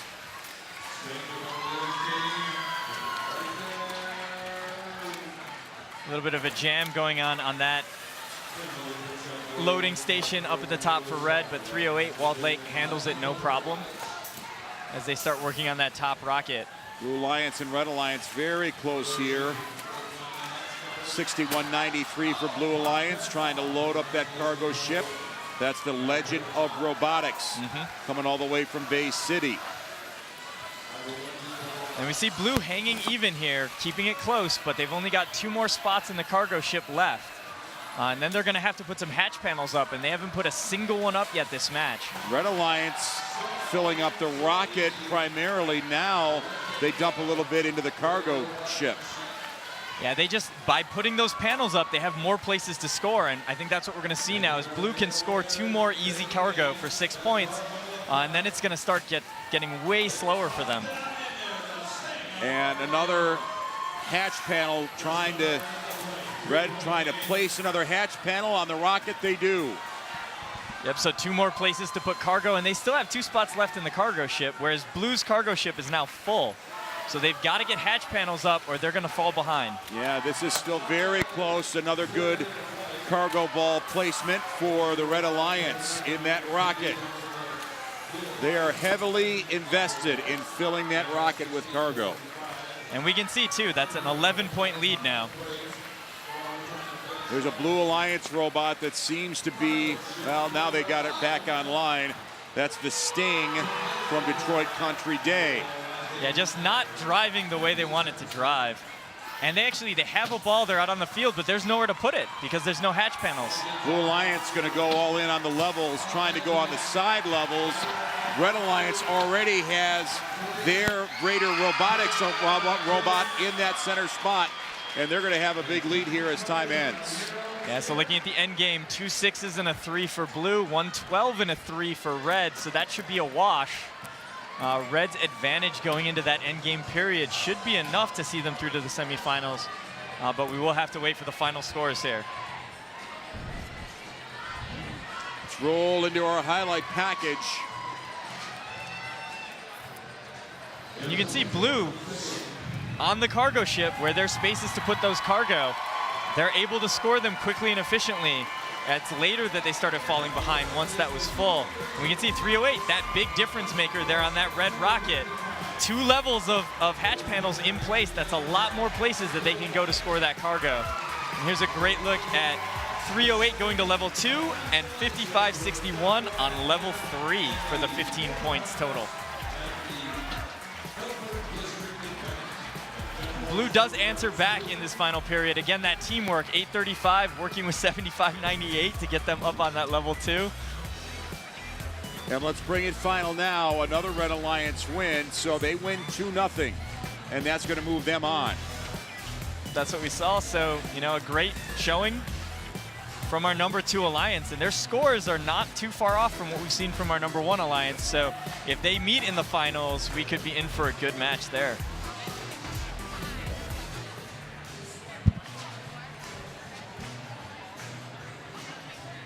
Good look at the chaos on the field as we've got to get 3 robots off from Blue and 3 more robots on.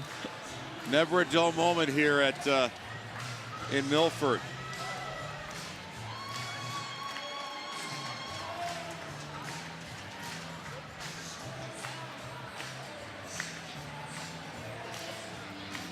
Sometimes a challenge logistically to find schools that are big enough that have the ability to host these events. It's not every school is cut out for it and can manage it. Yep, and it's not just the main gym. You need a big enough auxiliary gym for the pits too. Let's go down to Alexis Downey in the pits. Thanks, guys. I'm down here with Thomas and Antonio from the Red Alliance after their win. Congratulations on that win. That's moving you forward into the semifinals. What was working so well in your alliance in the last 2 matches? Well, for us, I think it was more of the cargo. Like, we were able to shoot it well. My robot had some difficulties towards the end because we ended up breaking all of our wires that shoot out the ball. But we had a good alliance that helped us with it. For us, it was basically just working on cargo and helping out where we could. Our biggest thing was the climb. That's 12 points, big deal. And then for the Team 308, the Monsters, our other partner, we basically just let them do what they do best, which is the rocket, and they did that pretty well. So that's what happened. What do you think your biggest achievement so far has been throughout this tournament so far? We got 6 balls into the hatches, or no, like into the cargo ship, which we usually only get like 3 to 4. So I thought that was a lot, and it was really fun. Our biggest accomplishment is that throughout this entire competition, we haven't failed a single climb. We've been 100% successful, and I think that's something to be proud of. And what's one of the best things about being here with your team? It's honest. So, just building the robot I thought was fun, and then seeing it compete here it's nice. Just the atmosphere. It's a great team, great competitive sport. It's something you don't really see in a lot of sports where people actually contribute. It's not just one person doing everything. It's a team effort. Is there anything that you want to change as an alliance heading into the semifinals? I want our robot to be fully functional for this match. That'd be nice. Yeah, absolutely. Yeah. I think we're doing well as we are, so nothing major. Well, good luck, guys, and back up to you guys. Okay, Alexis, thank you. And another robot down. Let's see where that, we can see it on through the camera. I'm not, my naked eye doesn't tell me where it's at in the arena, though. Is it hard behind? to see. It's blue right here in the middle. Yeah, in the middle. Oh, they got a roll of tape. Got some vice grips. That's the Trobots. The robot named Elevatron from Whitmore Lake High School.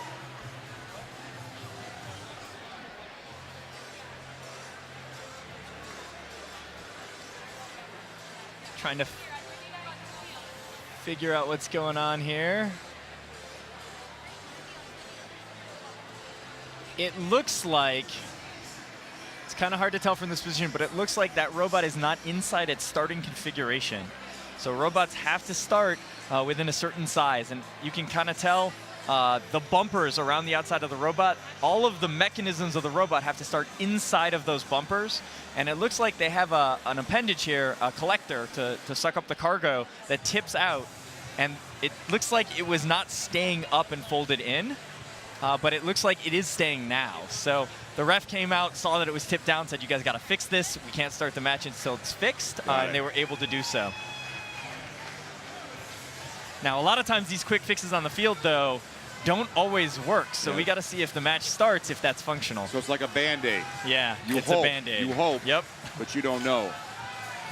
We'll know just as soon as it gets going, though.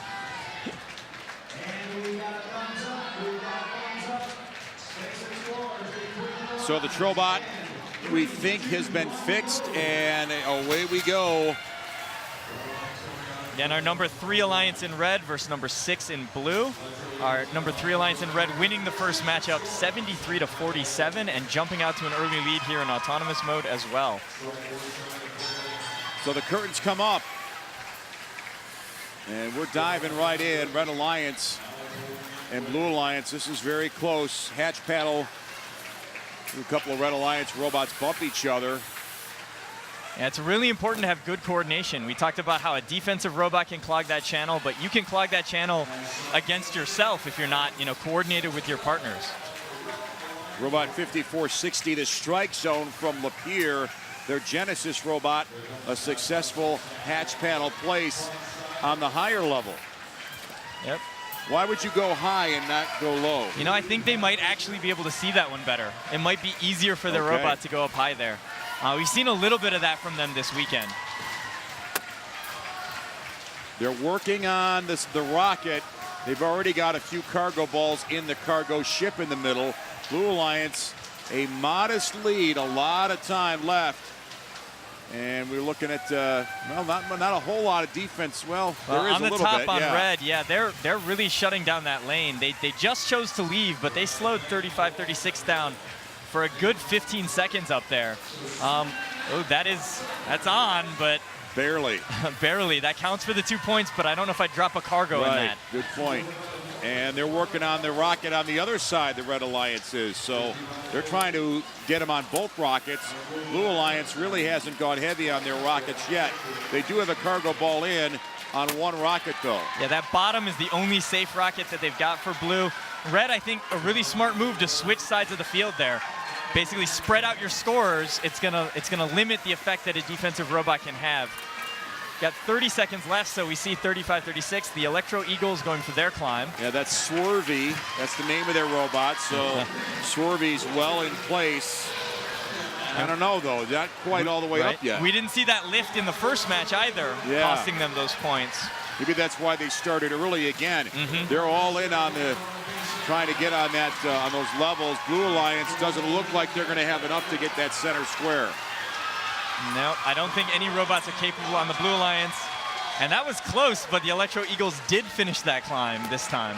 Not a great climb by the Blue Alliance, but looks like they've got about a 9 or 10 point cushion, but they have to tally everything up officially. We'll see. And that one robot on the backside on Blue, I can't tell if that wheel is touching the tier 1 ramp or not, but it's close. So that's a 3-point potential difference. Let's break down our highlights from this match. Very close.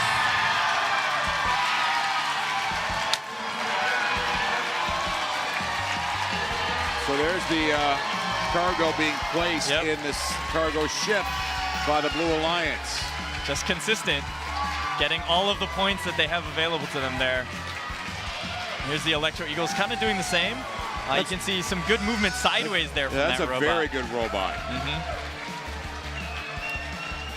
A lot of robots don't move side to side that efficiently. No, they're using something we call a swerve drive, which is, I think, where the name Swervy is coming from. You call it a swerve drive. We call it a swerve drive. I have no idea what that is. Yeah, so they actually have steerable wheels on the bottom that will let them turn the wheels to go in any direction. Good hatch panel placement there. And we see this climb again. Not picture perfect. Yeah. They got there, though. The points count. But, man, I was nervous the whole time. And here's what we're seeing on the other side out of the Trobots here, 36-68. They got that small wheel in the back, and I think they never are able to lift that off tier 1. And that's the difference between a 6-point and a 3-point.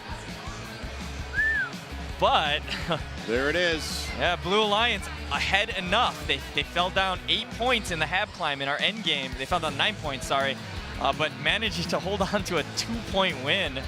And that evens up our quarterfinal matchup here at 1 apiece. Every point counts. And that's going to even that one up at 1 apiece. So we're still continuing our quarterfinals. And that's a big improvement for Blue. Blue went from 47 points in the first match to 72 in that second match there. Look at how well the cargo points were for both teams. 36. Half of their points were cargo points. Yeah, and like I said, everywhere there's an opening, they're putting those cargo balls in. Back in the pits, we go with Alexis Downey. Hey, thanks, guys. I'm down here with Gabriel and Matt. Great win for the Blue Alliance. Tell me a little bit about how that win came into play. We had a lot of teamwork. Our bot is a very fast, low-level bot, so we use that to our advantage to get as many hatches as we can. And these guys and our other Alliance members are very good cargo bots, so that was really helpful with them being quick and doing their job. How have you been working together as an Alliance so well, especially in that last match? So one of the interesting things is that in our first match, our game plan was off, and we were able to come back outside in the hallway and re-come up with a plan that fit into all of our strong suits, and then just execute it. We were staying out of each other's ways, and it just worked. A little bit of teamwork before always makes a difference. What's one of the best things about your robot? Ours is a very light and fast robot, so it can get where it needs to go very quickly. And now what about your robot? We're really great at getting the cargo into the cargo ship, and our level 2 climb is 100%. Do you have any mentors that have helped both of your teams? Our mentor has been a really great help to all of us, I think. You know, we've had a great combination of the teams. It's been really good. Now, what was the hardest design challenge for your robot? We knew going into the season that we wanted to be able to kind of drop cargo out both sides of the robot, but it took a lot of work to figure out how to actually get that and keep the chassis low enough that we didn't get anything in the way. So moving forward into the next match, it's going to be an important one for your team.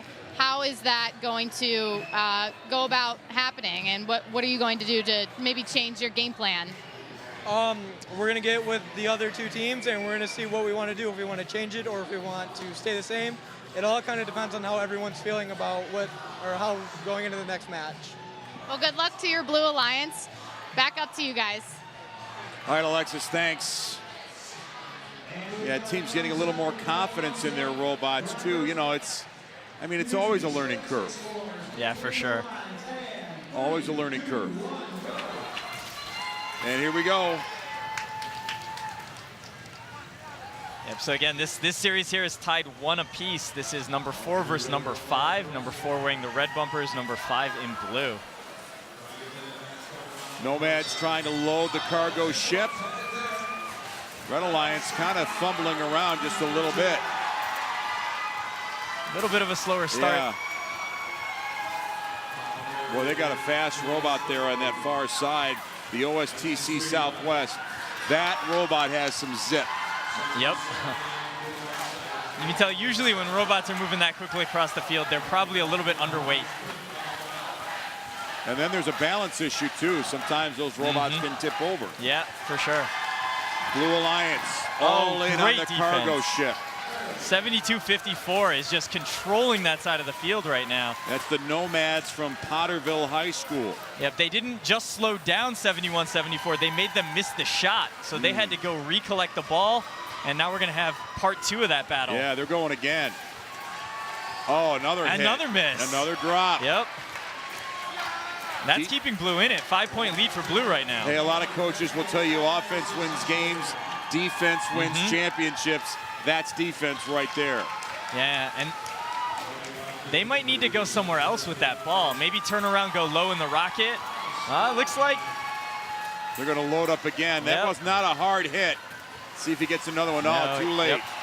He left a window that time. And now, being on top of the other robot like that, that is actually a penalty. You're not allowed to climb up and stay on top of the other robot. So we're going to see at least a few penalty points swinging back in Red's favor there. That's not good. This is very close as we hit the 40-second mark. And as those penalties hit the scoreboard, that's a now 7-point lead, 46-39 for Red. Ooh, another missed shot there in the front for our Red Alliance. That was 75-53. Again, that OSTC machine. And blue hitting. 20 seconds left. Cargo ships look pretty well filled up. 63-44 Yale Gigawatts. They did their climb on that highest level. Blue Alliance, wow. It comes down to blue. Oh, and they fell back off. Blue needs to climb here. And they're hung up on that side. Yeah. Oh, some bad driving's going to hurt them quite a bit. And to be fair, basically Dukes of Hazarding their way up to level 2 is not an easy thing for the drivers to do. But missing it by just a little bit is definitely going to hurt.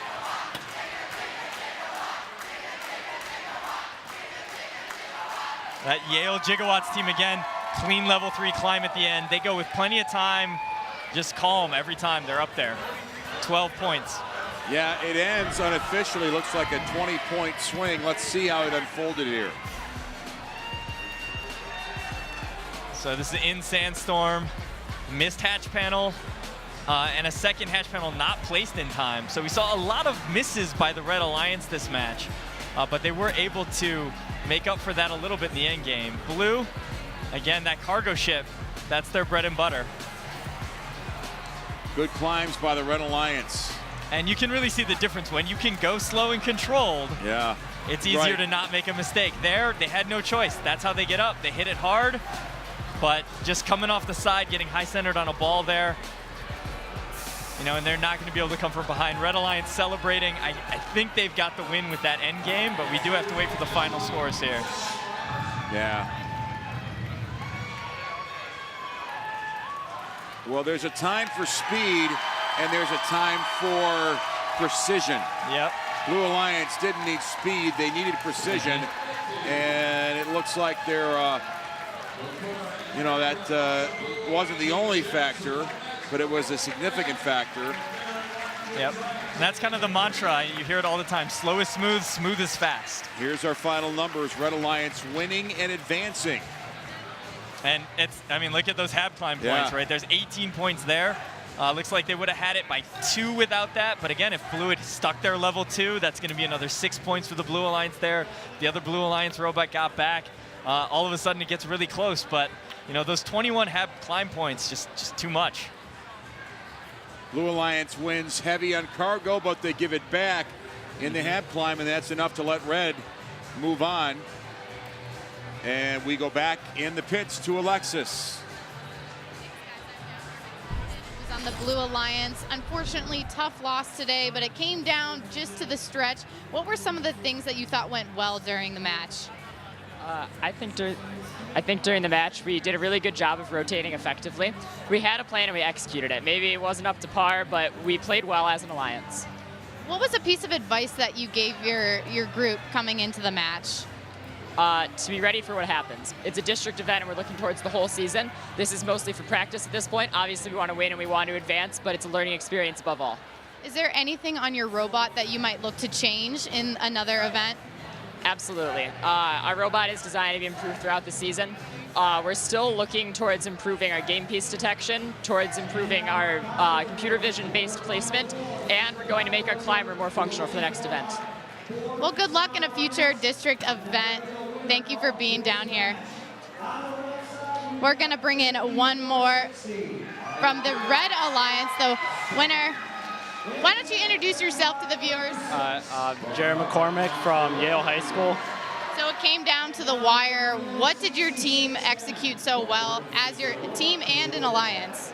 Mainly what we execute perfectly is our climb, but we have been practicing a lot with hatches on the rocket, and I think that really gave us an edge, allowing us to put more hatches, giving us more opportunity to fill cargo, and then with that last second climb, we're able to give ourselves 12 more points. Heading into the semifinals, is there anything that you'd like to change for your alliance? No, I think we did phenomenal out there. I mean, 70 points in a championship match, that was pretty well. Yeah, definitely. How's the crowd playing a factor into this competition? They are hyping us up. They're giving us a lot of energy and motivation to do as well as we can out there. Well, good luck into the semifinals. Back up to you guys. All right, Alexis, thank you. And yeah, the semifinals await, so things shaping up fairly well here. And we got one more semifinalist to find here. Number 3 Alliance in red versus the number 6 Alliance in blue. Tied 1 apiece. Remember, this was the 2-point victory for blue to keep it alive in their last match.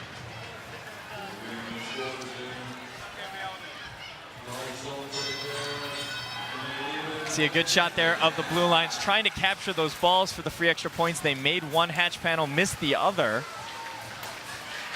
And we see Red kind of taking an early lead. Yeah, they go in the middle for the cargo ships. Now Red Alliance working on the rocket.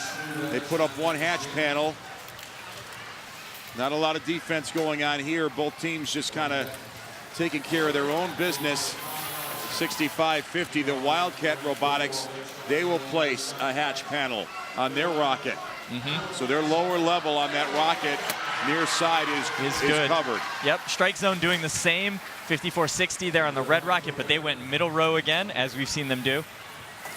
Robot roll call from Bendel High School. And this is a good choice. The Blue Alliance coming over to play some defense. Well, they're leaving now, so. Boy, we got some good scores here early. Cargo ship filling up for blue. Red's got it filled up. Let's see if they go to work on the rockets anytime soon. Another hatch panel going on for the Red Alliance. 54-60, the Strike Zone with the Genesis robot. But now blue finally taking advantage of that rocket on the front side. One cargo ball in. One robot having trouble, and that's the Electro Eagles. That's Swerve. He's going to elevate Swerve. I think it's good. They know it takes them time, so they're just not. They're going early. Right. They know how important these 12 points are. They're getting prepared for it. But defense now on the blue side, 66-10 is just kind of getting in there, getting in their way a little bit. We're seeing a 5-point lead for red right now, but time is getting tight for those climbs. The winner is going to be in the semifinals, and this is going to go right down to the wire. Teams trying to get their levels.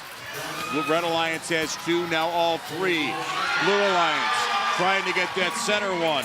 That's the Wildcat Robotics.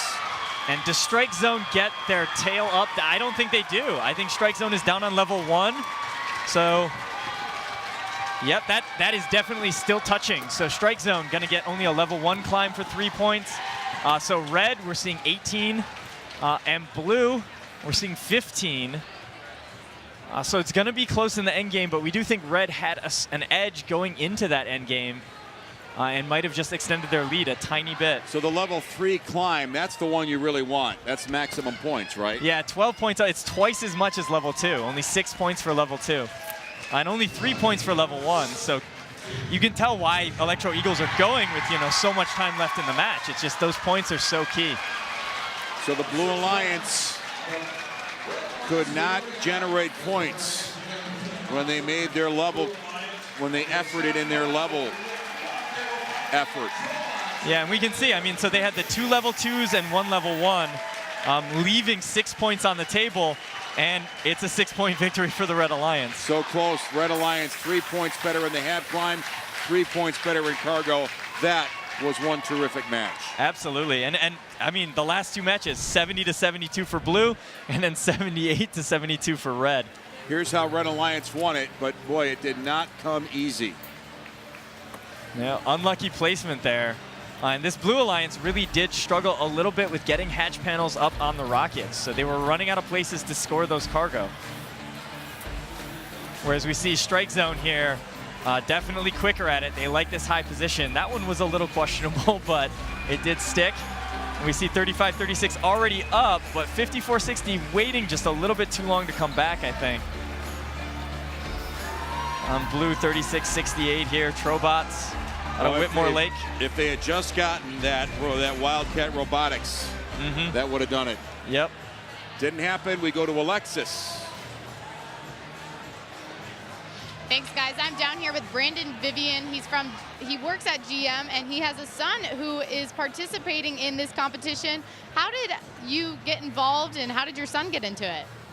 So the robotics team for the General Motors has sponsored has been in place for many, many years here at Milford High School, and we're the sponsor of this district event and competition. And so my son knew about it from our involvement throughout the high school, and filtering down into the middle schools and even into elementary school. So he's been a part of it, starting at the Lego Robotics. How has it kind of shaped him into who he is today and kind of made you guys have a nice bond? So I'm an engineer, and a lot of things that go on here are very engineering. You're solving a lot of engineering problems, and so he's been able to really see him get excited about developing a strategy and then putting a plan together and developing and building parts and actually coming to a competition and doing it with a group of people in a way that's very exciting. What are some of the valuable skills that these kids learn being a part of FIRST? So there's a number of things that they learn. And as I mentioned earlier, starting with just determining how you're going to go about the competition. That is a key part, is kind of planning first before you just go and do, and that's a very important skill to learn. And that, along with camaraderie with your teammates and developing a real bond and teamwork, is very important. And then those skills carry over. We're using those same skills in all of our engineers that we hire. In fact, we look for kids that have come out of this type of competition. They're spending their own time to do this. They're very excited and passionate, and those are the people that we look for. Now, what's your favorite thing about watching your son compete? His enthusiasm, watching everyone get excited, watching him get excited, and you could see the tense moments and the celebration and the disappointment. Just seeing all that is really my favorite part. Yeah, it's very special. Well, thank you for being here with us. Back up to you guys. All right, we're good. Thank you. All right, thank you. Alexis, thank you. We're back here, and we've got a semifinals coming up. We're finally there with a break here at Milford. Our first Robotics Game Day continues in a moment.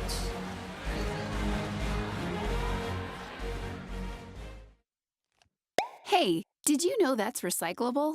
No? Who are you? We're the Green Team. A what? A green team, sustainability-focused teams of employees at your local headquarters, open to anyone. They empower members to lead projects and make changes that ultimately create a greener, more sustainable future. What do they do? From park cleanups and volunteer events to introducing recycling initiatives and networking, there are plenty of activities, both indoor and out, that you won't want to miss. We aim to reduce the company's environmental footprint and better the communities in which we live, work, and play. Team members collaborate to promote the use of sustainable business practices with a focus on 3 main areas: people, planet, and profit. For instance, did you hear about all the events during Earth Month? There's an entire Earth Month? Oh yeah, at Consumers Energy, every April is Earth Month. Green teams plan volunteer events statewide, planting trees, cleaning up parks and beaches, raising awareness for recycling, and more. It's about making a difference. Earth Month is a huge volunteer effort, but the Green Teams are active all year. We also offer webinars and networking for employees. We even have social events after work sometimes. So if you're looking for an opportunity to be an agent of change, accumulate some volunteer hours, work on your leadership skills, and get some fresh air while you're doing it, the Green Team is definitely for you.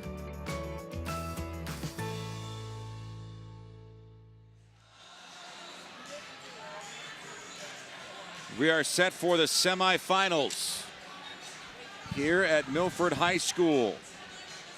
1 seed versus 4 seed, 2 seed versus 3 seed. So no upsets in that first round. The higher seeded Alliance winning all 4 matchups, but it wasn't easy, especially for number 4 and number 3, who had to go to 3 matches each, and especially that 3 versus 6 matchup, where we saw the last 2 matches decided by a total of 8 points. Well, let's review the teams again and get you a little bit more familiar with how they've done so far. And by now, you're hoping, crossing your fingers, that most of the kinks are worked out. We're starting with Huron, the hot team. Yeah, again, probably the most decorated team in the state of Michigan. 67, the hot team, 3 world championships, 4 state championships. They are always going to be a factor in the elimination rounds here. Brighton Techno Dogs, their robot named Qbert. And they're a team that has strong years and then sometimes have off years. Last year was a strong year, and this looks like another strong year, so they might be breaking through to the elite ranks here. And then Maple City Laker Logistics. Yep, an absolutely solid pickup here for the 3rd robot. They've been playing their role perfectly, and this alliance, I think, has been the most well-coordinated of our alliances today thus far. Now we flip with the Yale Gigawatts.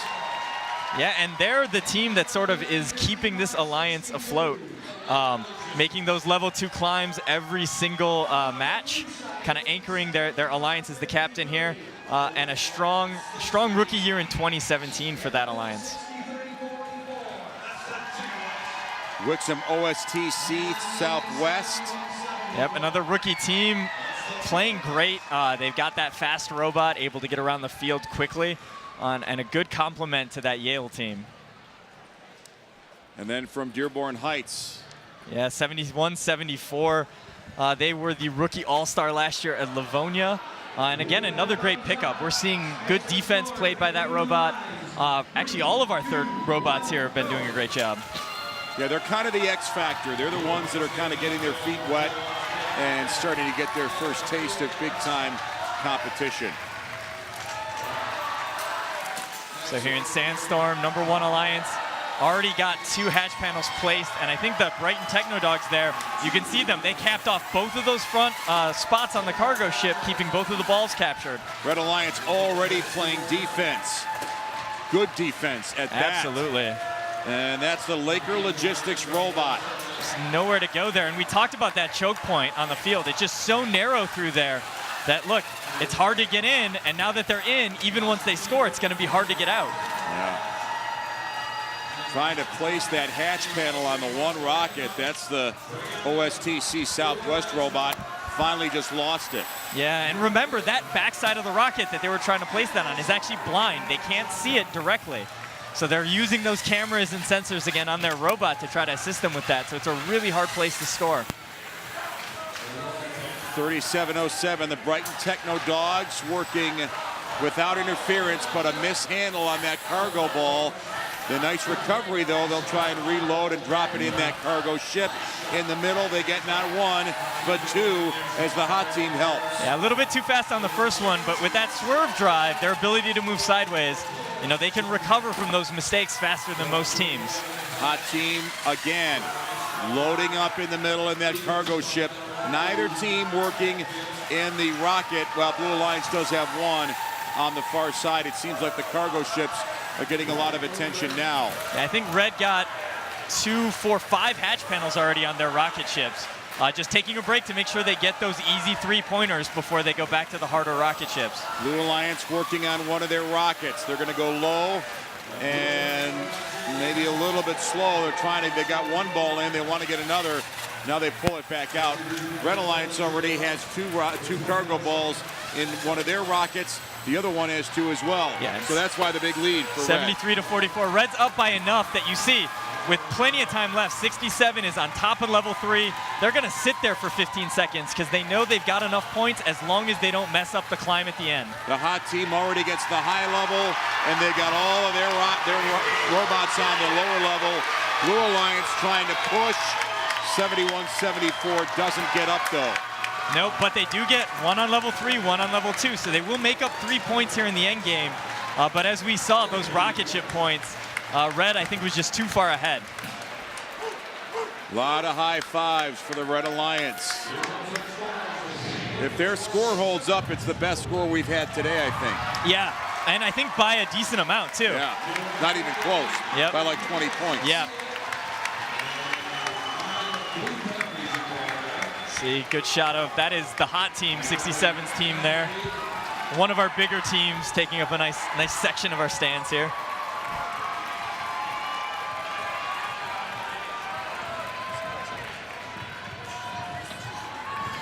And there's your final. Solid win for the Red Alliance, 93-68. They win in cargo. That was where they had their big, hatch panels and cargo was right, pretty and remember, much where they won. Hatch panels enable the cargo, so that 18-8 advantage in hatch panel is what enabled that 36-24 advantage in cargo. That's the trigger. Here's our highlight package from this last match. And this is that defense by 55-62, just absolutely being a nightmare. And we didn't even see the 15 seconds it took for that robot to get back past them to even have a chance to score. Missed here. We talked about this miss by the Techno Dogs, but look, it's that easy. They've got the ball again in their back, and that really is a testament to their swerve drive and their driver. That is not an easy maneuver to pull off. Good defense, too.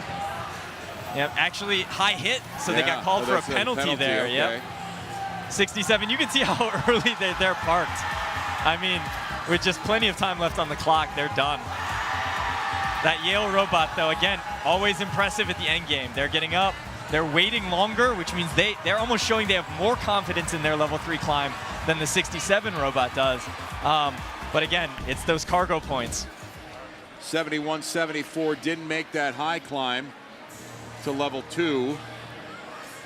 But in the end, they didn't have enough. They were going to be well short no matter what. Yeah.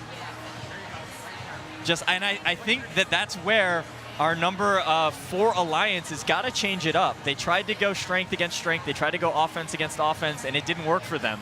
We saw the red team, the number 1 alliance, throwing that robot in there, being disruptive and slowing down their scoring, and I think the number 4 alliance is going to have to answer in the second match. Let's bring in Alexis right now. Alexis? Thanks, guys. I'm here with members from both alliances after that first match. Jake from the Red Alliance, what went so well? You guys had such a high score in that one. One of the best things we did, none of the people on our team missed hatches. We had a lot of drops our first match due to jitters, and now we've ironed them out and we're running hard. And on the other hand, tough first match. What do you think your alliance will do in this next one to hopefully get a win? I think we'll try playing defense again, and if that doesn't work, we're just going to try the rocket again. We're up against the best team, so you kind of just try to pull out everything that you got. What's some advice that you gave your alliance and your team coming into that match? Stick to what we do best, and to not get worried, because once we get worried, we get overwhelmed and confused. After that, everything goes wrong. What's one of the best things that you've experienced throughout this competition here today? One of my favorite things about this competition is that teams, even when we're versing each other, we still help each other out, and it's still friendly competition, which is really nice. Yeah, absolutely. And what's something that you're looking forward to in the next match that you're hoping your alliance will do well? I'm hoping we just keep performing at the level we've been performing at. All right, thanks. Thanks, guys. Good luck in the next one. Back up to you guys. All right, thanks, Alexis. And yeah, that's, we always expect, Dan, that these robots and these teams are going to keep peaking. I am excited. As the day unfolds. Yeah, and I'm excited to hear them saying they're going to try some defense in the next match. I think that's going to close the gap a little bit. So here we go with our second semifinal match. Yeah, number 2 alliance wearing the red bumpers this time. Number 3 changing over to the blue bumpers. Yeah. Red Alliance with the Monsters robot from Walled Lake Central High School. They're close. The Raider Robotics from Flushing, 2-bit. Pretty solid sandstorm by the Blue Alliance. They got one of those cargo balls trapped and a 7-point lead here at the start of driver control. And Electro Eagles drops another ball in the cargo ship. Hatch panel going up for the Blue Alliance. Boy, they took a hit. There's some defense coming. Maybe a penalty. Was that waved off? Saw some arms moving on the official there. I think it was a pin count, and then they vacated in time, so there was no penalty for that. Good eye. We'll see. 55-61 now is in position to make life difficult. Flexing muscles, so to speak. The robot can do that. Well, he's all over the defense. Yep. He is just looking for blue robots to tee off on. Blue Alliance gets a cargo ball in that rocket ship. They are all in getting those hatch panels, trying to get them in position.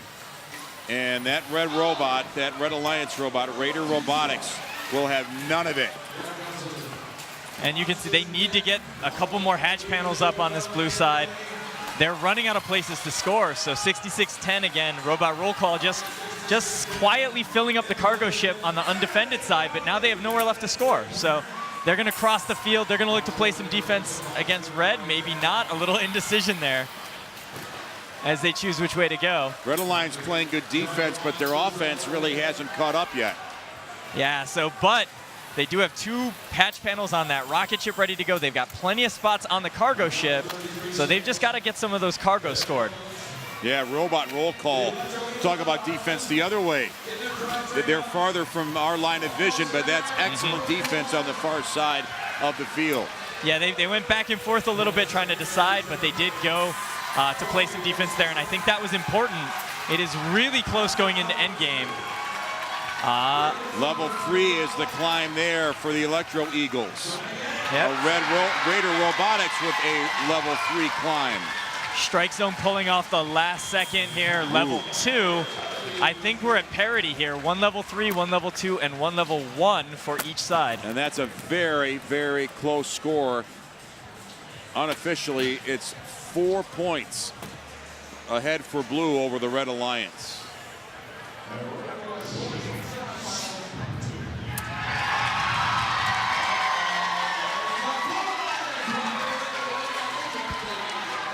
Blue Alliance looking pretty happy about that. Yeah, that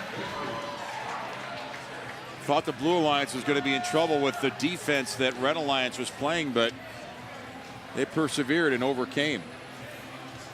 Yeah, and Red needed to take a little bit more advantage of their undefended time.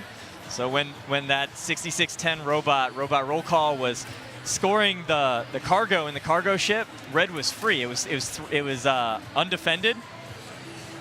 There's your final. That score is going to stand. Oh, those cargo points, only 3 points. Hatch panels, cargo points. Yep.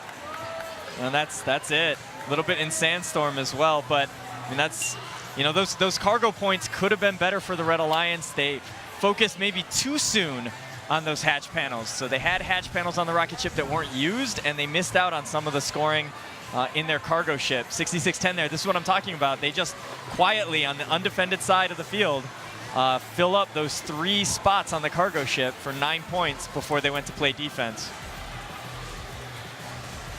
55-61 though. Really, and we saw 2 blue robots, 35-36 and Strike Force, or Strike Zone, were over here trying to get to that rocket. And that's just super effective then by 55-61. They can defend 2 for 1 here.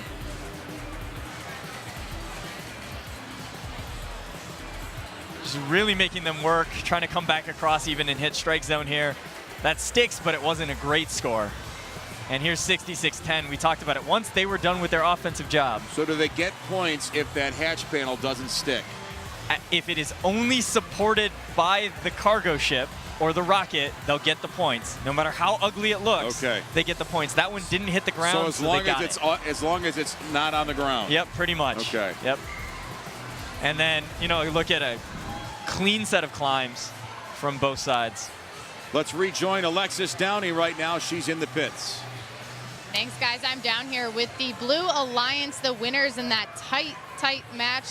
Parker and Austin, guys, what was working so well in that match? I think we picked a good strategy. Definitely moving around the field to keep that defense spot off of us really helped out a lot. What's something that you think your team will continue to do well in the next one? We've always stuck to the motto, improvise, adapt, overcome, because a lot of us, including ourselves, have started out from practically nothing and moved our way up to where we're at now. For example, our first year, everybody quit, including all of our mentors and coaches. So we're technically a second-year team, but we're a third-year team. Well, that's really incredible that you guys have that motto and you're working towards it. What's something that you think has helped keep that motto so important to your team? The great thing about First is there's just so many loving and supporting people. And there's really no reason to give up because everybody's so supportive that they'll keep you going no matter what happens. How do you think the crowd played a factor into that last win? I think it definitely gave us energy and the drive to go out there and do our best and keep it good, clean match. Well, thank you and good luck in the next match for you two. Back up to you guys.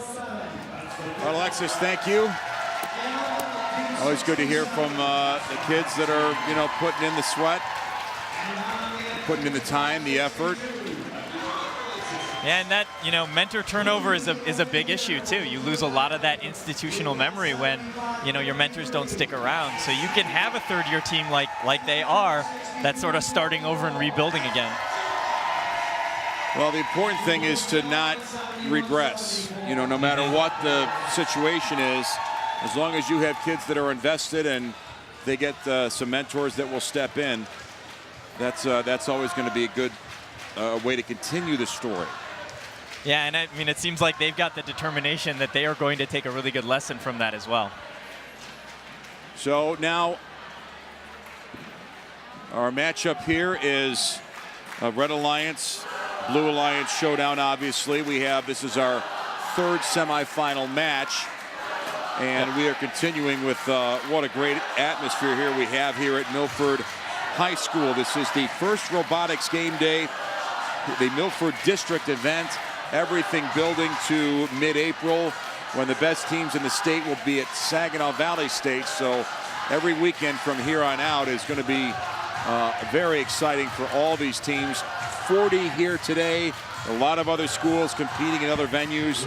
Everyone trying to get to that final destination at SVSU. Absolutely. We're taking a look at our #1 alliance in the Red Bumpers, Brighton Technodogs Hot Team and Laker Logistics. They have been undefeated and they have not had a close match yet.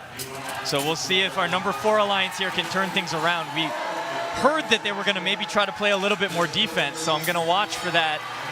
You know, that 74 robot to cross the field, and they do. Taking up position by that rocket ship on the top of our field here, and that was a big hit. Laker Logistics upping the ante defensively. Boy, yeah, there is a lot of defense going here Yeah, both sides now. They got their bruiser over there trying to get in the way. And I think the disruption is working. 71-74, that's the Protobots out of Crestwood High School, have really stalled out this Red Alliance's offense. And Blue is actually up by 5 points at this point. It doesn't look like there will be a ton of scoring, at least if the current defensive strategies stay up. Blue Alliance loading their cargo ship with a cargo ball. Oh, man. 67 just getting plowed away from that opening, and they're struggling to score that. They've been on that one hatch panel for the last 20 seconds, and it's still not up. Brighton Techno Dogs loading the cargo ship. Another cargo ball in the middle for the Blue Alliance. Still a close score, but a lot of time left. And still a lot of defense happening here. Yeah, at some point, that 67 robot needs to go to the cargo. They need to give up on the hatch panels. They need to fill that cargo ship for those points. Yeah, they're going right now. There they go. That is one of the faster, more maneuverable robots, the hot team. And that's a very good response. They let the defense up for just 1 second, and that's 3 balls in the cargo ship, and now Red has a commanding lead. Yeah, that hot team robot, Hotbot, that's kind of the centerpiece of that Red Alliance. Yeah. And they're building on their lead with less than 30 seconds. And what we can see, too, is they pulled Laker Logistics 55-62 to counter D. They were setting a pick, keeping 71-74 out of that lane, giving them time to score. Yale Gigawatts making the level 3 climb for the Blue Alliance. Yep, and they're up. 67's going to have to rush this time. They don't normally go this late, but wow. When they do, they can go fast. Well, we mentioned there wouldn't be a lot of points. It was a defense-first strategy for both teams, but the Red Alliance is the team that's maybe got this thing in hand. Oh, wait a minute. It's well, very close. Very dead. It's very close. Even. Yeah. I spoke too fast. We're showing 57-57 on the live scoring. Blue has that 1 extra level 2 robot. They're 3 points up there in the end game, but we don't know when that was added by the scorekeeper, so that might be reflected. It might not. Yeah, I was going to say the Red Alliance was jumping around like they won. Now we're going to get to the scoreboard in a little bit, but let's look at our highlight package. Defense first, all those hits. Both teams this time. Yep. And we see here again, 55-62. They did this in the first match as well, and it's just, trying to get in position and not letting them. And here's that extended 67 Hotbot trying to score that one hatch panel, and 71-74 just held them up for a good quarter of the match there. That was actually a penalty there on the red robot, getting inside the blue robot's bumpers on their side of the field. And that is the fastest that we have ever seen 67 climb. They were out in the field late trying to make up points, and they had to rush it, but their drivers were able to execute. So close, but a Red Alliance win. That puts them up 2-0 in the semis. So they're into the finals. They're moving on, right. That was the closest match that they've played so far, 75-66. That 9-point margin of victory was the closest. The second closest margin of victory was 23 points. So that defense that the Blue Alliance brought, that our number 4 Alliance brought there, almost closed the gap, but not quite. But a really good performance by them. So one finalist, we know, still waiting to find out who they'll battle in the finals. Blue Alliance has a 1-0 advantage as we move into the second semifinal matchup between these two alliances. And based on what we saw in the first matchup here, I think the Blue Alliance has the edge. It was a 4-point win, but based on the execution in that match, I think the Blue Alliance can score more than that. So we'll see if there's any change up in strategy. But look for that 54-60 robot to come out strong with the hatch panels. Let's go downstairs and rejoin Alexis Downing. Thanks, guys. I'm joined with 2 driving coaches, both from the Red Alliance and Blue Alliance, Destiny and Wyatt. Welcome, guys. That was a really tight match. How did your team do so well as far as their strategy? Well, we decided that, we were going against some really great bots, so we had to try and slow them down as best as possible. So we tried to play the best defense as we can. You got to be careful, though, that you don't, rack up penalties. So just trying to, stop them where we could and do what we could do. And what's one of the ways that you're able to stay so calm for the competition, especially as a driving coach? I would say it's mainly repetition. We do it so much in the qualifiers, and you're a little nervous at first, but by the time you get around to this area, you really got a feel for it, and you're just more used to the situation you're in. How does your team work so well together? Well, it helps that they all go to school together, so they're all know each other. But, we have a really good variety of kids and pretty much every personality you can think of. So we just really meld together really well. Now, is there a specific strategy that your team likes to use with the driving? We like to mainly go for defensive positions, and if it's really needed, we can do hatch, but mainly defense, and that's a completely underrated thing when it comes to this. Not many people consider the defensive capabilities of any robot. Is it extremely difficult to teach driving skills, or is it something that the team is able to usually pick up on pretty well? Well, we usually start out with a bunch of kids just trying out driving, kind of see who's got their strong skills in certain areas. But with video games nowadays, they all kind of pick it up pretty quickly. Well, thank you for joining me, guys. Back up to you guys. Thanks, Alexis. All right, well, we could have our two final match contestants after this match because it's on the table for the Blue Alliance. Yep, our number 2 seed versus our number 3 seed here. Are we going to have our top 2 seeds make it to the finals, or will we see the 3 seed in blue hold on and pull off the upset? So Red Alliance has got some work to do. And the sandstorm begins. 15 seconds of high energy for both alliances. Red Alliance going, Blue Alliance going right for the cargo ship. Yep, and 54-60, we want to see if they release that cleanly, they held the ball in, so that's going to be a pretty big advantage for them, and you can see that in the early score. Raider Robotics played a lot of defense last match. This time, not so much to start. It'll be interesting. I mean, they're going to have to send him over at some point. I don't think the Red Alliance will keep up if they go, score for score here against Blue. Well, this is an offense-first strategy for both teams. They're working their side of the field, not worried about what's going on the other side. And we're seeing some loading problems. 66-10 took a while to get in position to get this first ball. 35-36 for Electro. The Electro Eagles maneuvering fairly well, but having a tough time picking up the cargo. They've got a drop back on the red side. 65-45 missed that 6th cargo ball for the cargo ship. It's close, 34 red, 38 blue, a 4-point lead. Now Raider Robotics coming across and playing some defense. Yeah, and they need to do that now. They got to close in. It's a 10-point lead now for Blue as they score a couple more cargo points there, cargo balls. So Red's they've got to slow them down. Raider Robotics has got to make the move here. Blue Alliance placing one of their hatch panels successfully on their rocket, that's strike zone.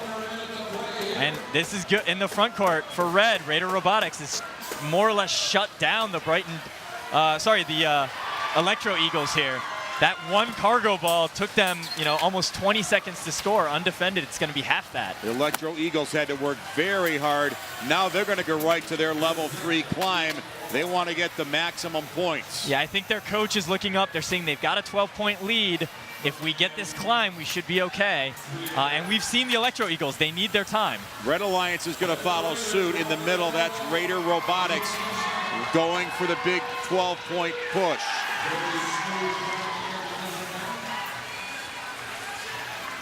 We'll see here again, strike zone looking for level 2 on the blue side, and 308 looking for level 2 on the red side.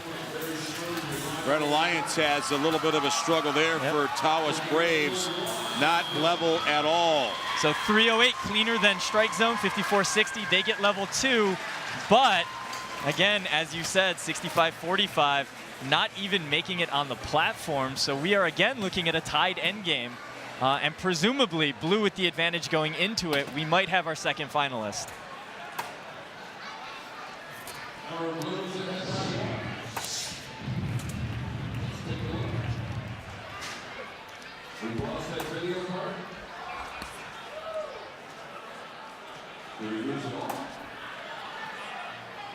Dan, having coached teams, do you see where drivers get more confidence as the day unfolds? Is that a consistent for sure. thing? Yeah, and as the coach, it's kind of your job to build that confidence. Don't ask them to do something that they're likely to fail at. Ask them to do things that they can do in their sleep for a bit until that confidence starts building, right? Then you can ask them to do the crazy maneuvers. So again, unofficially, it looked like the Blue Alliance was the team that was going to win this semifinal. If in fact they do, it will mean that our finals match is all set. Here's our final score. 78-62, and the Blue Alliance. Yep, they held on, and again, you know, almost even in Sandstorm, they got a couple extra points, placing stuff. But, you know, those cargo points and those hatch panels were able to keep them ahead. Let's take a look back at how the Blue Alliance won this semifinal match to move into the championship. Yeah, it's 66-10 there with a nice shot. They're one of the unsung heroes of that Blue Alliance, just quietly scoring those balls and then getting across the field to play defense. Strike zone, great place on a hatch panel, great place on a cargo ball, but now we see that defense that did slow down the Blue Alliance. It almost gave our number 2 seed a chance to come back. That hard-hitting defense here by 55-61. We saw a miss forced out of the Electro Eagles, and this score here took a long time, way longer than they had. Let's head downstairs and pick it up again with Alexis Downey. Thanks, guys. I'm down here with the winner, the Blue Alliance. Introduce yourself. Hi, my name is Zach Treader. I'm the drive coach and lead mentor for Team 6610. How exciting was that last match win for your team? It was super awesome. This is the first time we've made it to the playoff matches, and to get to the finals is amazing. So fantastic. And what's something that you have been encouraging your team members throughout this match and competition in general? Just to, you know, stay positive, stay calm and collected. It's easy to get jitters in this type of situation, and you know, we've just come together as a team really good, and you know, just be good teammates. Well, congrats on moving into the finals, and thank you. Back up to you guys. All right, so we're going to take a break here in Milford, and we're coming back. It's the championship match. What an afternoon we've had. It's the first Robotics Game Day, the Milford District event. More when we come back. It's not born. It's nurtured. It's curious. It pioneers. Genius takes teamwork. It takes patience. It doesn't throw in the towel. It keeps going. Past obstacles, past failures. Until that moment when it shines. Introducing the Generation Genius Project from Consumers Energy, our educational initiative to inspire a passion in science, technology, engineering, and math. Like our sponsorship of Michigan First Robotics. Together, we can fuel the next generation of talent in Michigan. Discover the genius in all of us at consumersenergy.com/genius.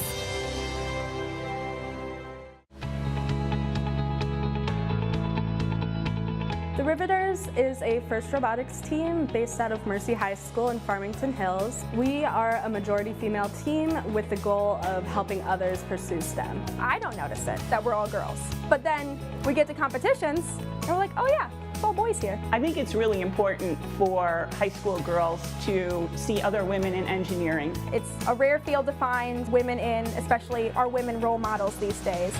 Therefore, it's a rare field for women to feel empowered to go into. The best thing about FIRST Robotics is that it gives the girls an opportunity to try out CAD skills in machine shop and programming and find out what they really like. It's just great to see so many girls getting involved and having fun and learning about STEM.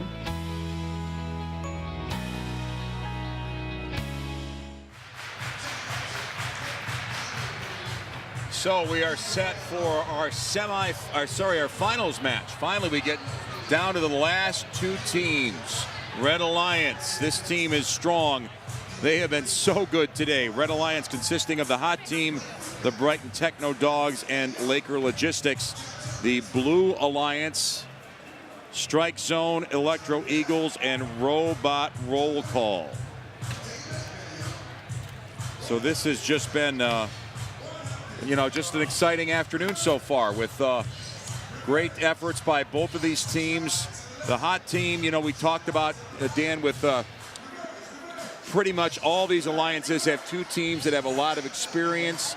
And then the one team, Dan, we've talked about that has a little bit of less experience. They're kind of the newbies, just kind of learning how to, you know, perform at a high level like this. How do you like the way this final sets up? I think that our #1 seed has shown almost unstoppable thus far. So the last match, we saw some defense slow them down, but they are playing very, very well, and they've got to be the favorites here. 35-36, the Heartland team and the Lapeer team, 54-60, both have the capability of putting up big points. They're not doing it consistently. If they can bring everything together in this match, then they definitely have a chance. And don't forget 66-10, right? Like, they scored their 3 balls on the far side of that cargo ship and go play defense every match. One of our great sponsors is DTE, and they have done a lot of great things to help make an event like this be so good. Let's take a look. FIRST has created a platform for future employees to recruit students by sponsoring specific teams and getting to know those students.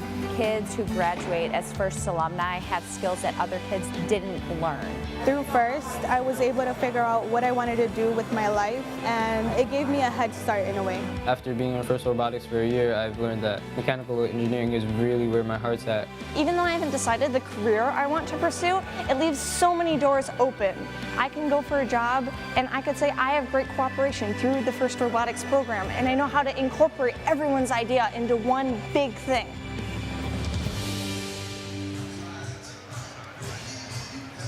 And the robots are coming out.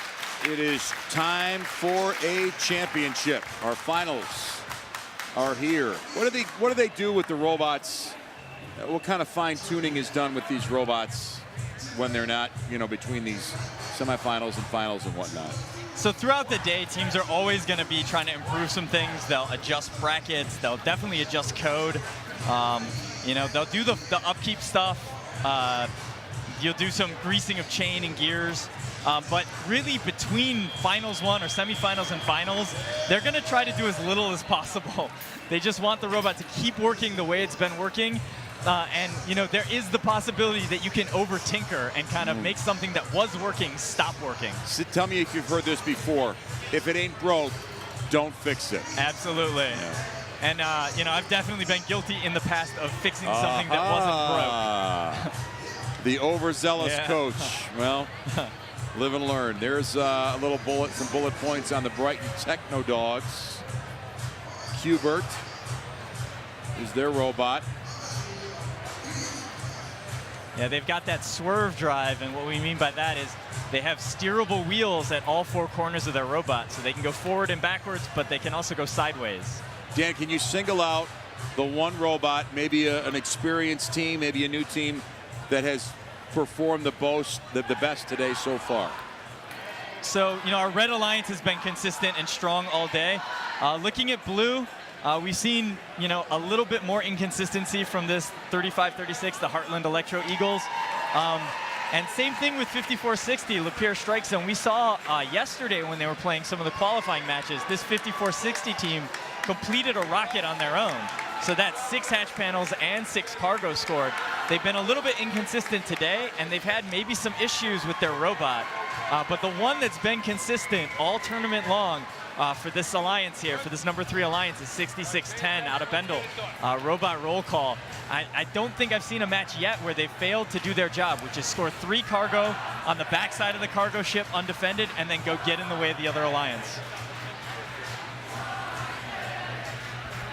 Do teams, I mean, I guess it's obvious, teams always re-strategizing from, you know, round to round. Yeah, and there will be whole scouting and strategy teams in the stands. So we know some of these teams, they're watching the matches, but they're not just watching their matches for what they can do better. They will have been watching each other's matches to know, oh, what are the tendencies? See how they cluster around an area. Let's be ready to defend that area. So we'll see if either alliance has something special cooked up or if they're just going to open with their kind of basic strategies here. So again, best 2 of 3. The winner is going to win this district event in Milford. First team to win 2 matches. Yep, and thus far, just looking back through the scores, our #1 alliance, again in the red bumpers, 74 points, 76 points, 75 points, and 93 points. So they're averaging, you know, something like 80 points, just shy of 80 points a match. Our #3 alliance, you know, they had a 47, 72, 72, 73, and 78. So their average is definitely, you know, I would say maybe 6-7 points below that of the #1 seed.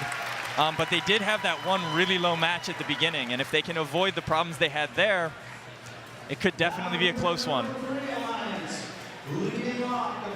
So this year, it's a tradition at first events. What we do is we bring out all 3 alliances of the 2 finalist alliances, announce them, bring the drive teams on the field, and then they will shake hands before going back to start the first match.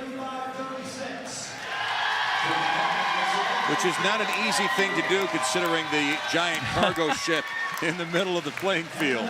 I always wish that somebody would tell me, you know, after you're announced, walk this way to shake hands. There's always a little bit of indecision here in that transition. Well,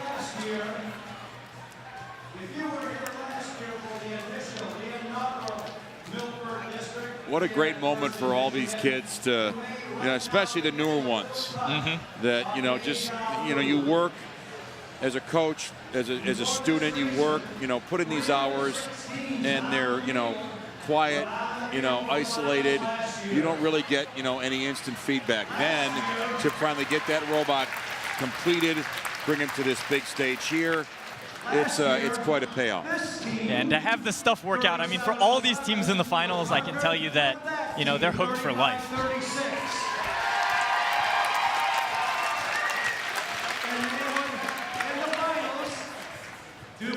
So again, a little bit of history.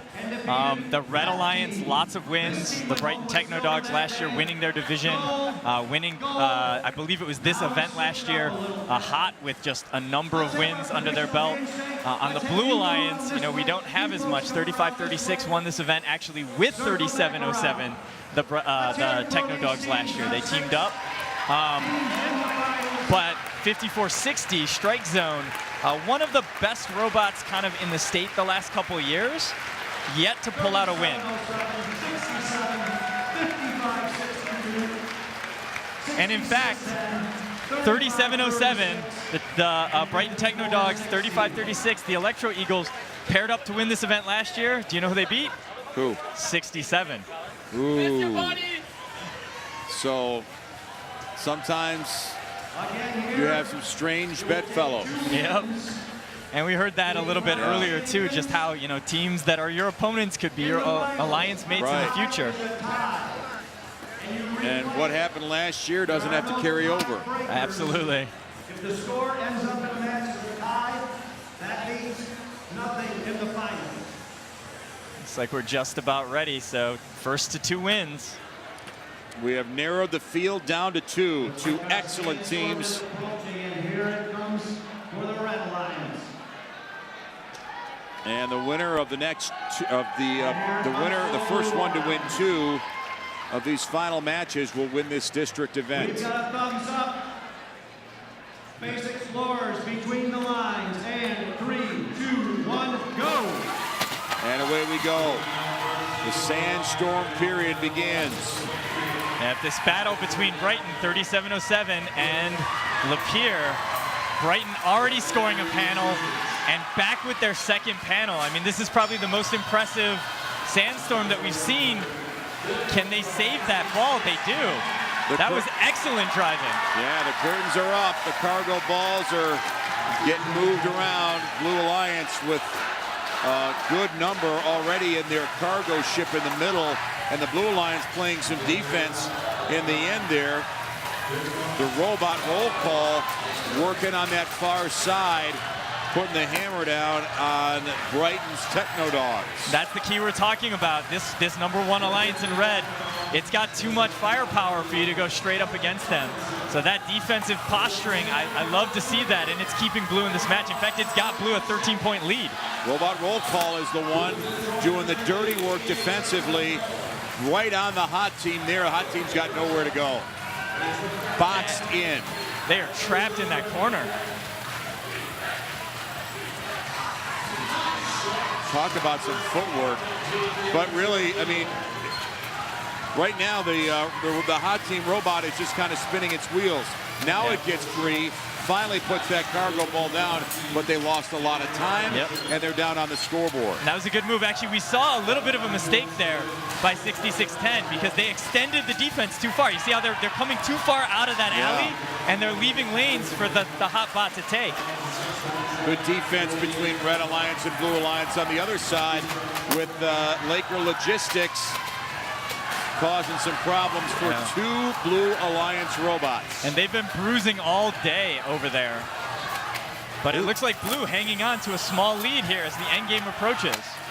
Yeah, defense first so far in this first semifinals match. Under 30 seconds.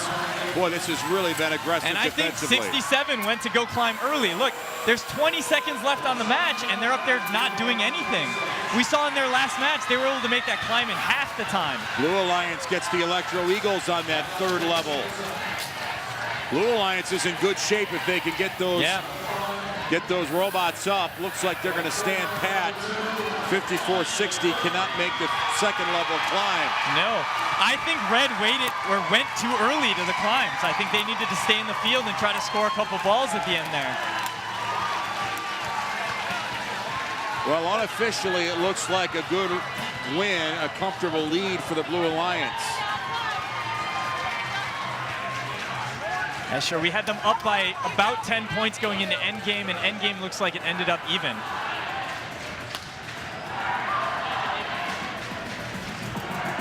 A lot of high fives and some quiet moments behind the Red Alliance shield.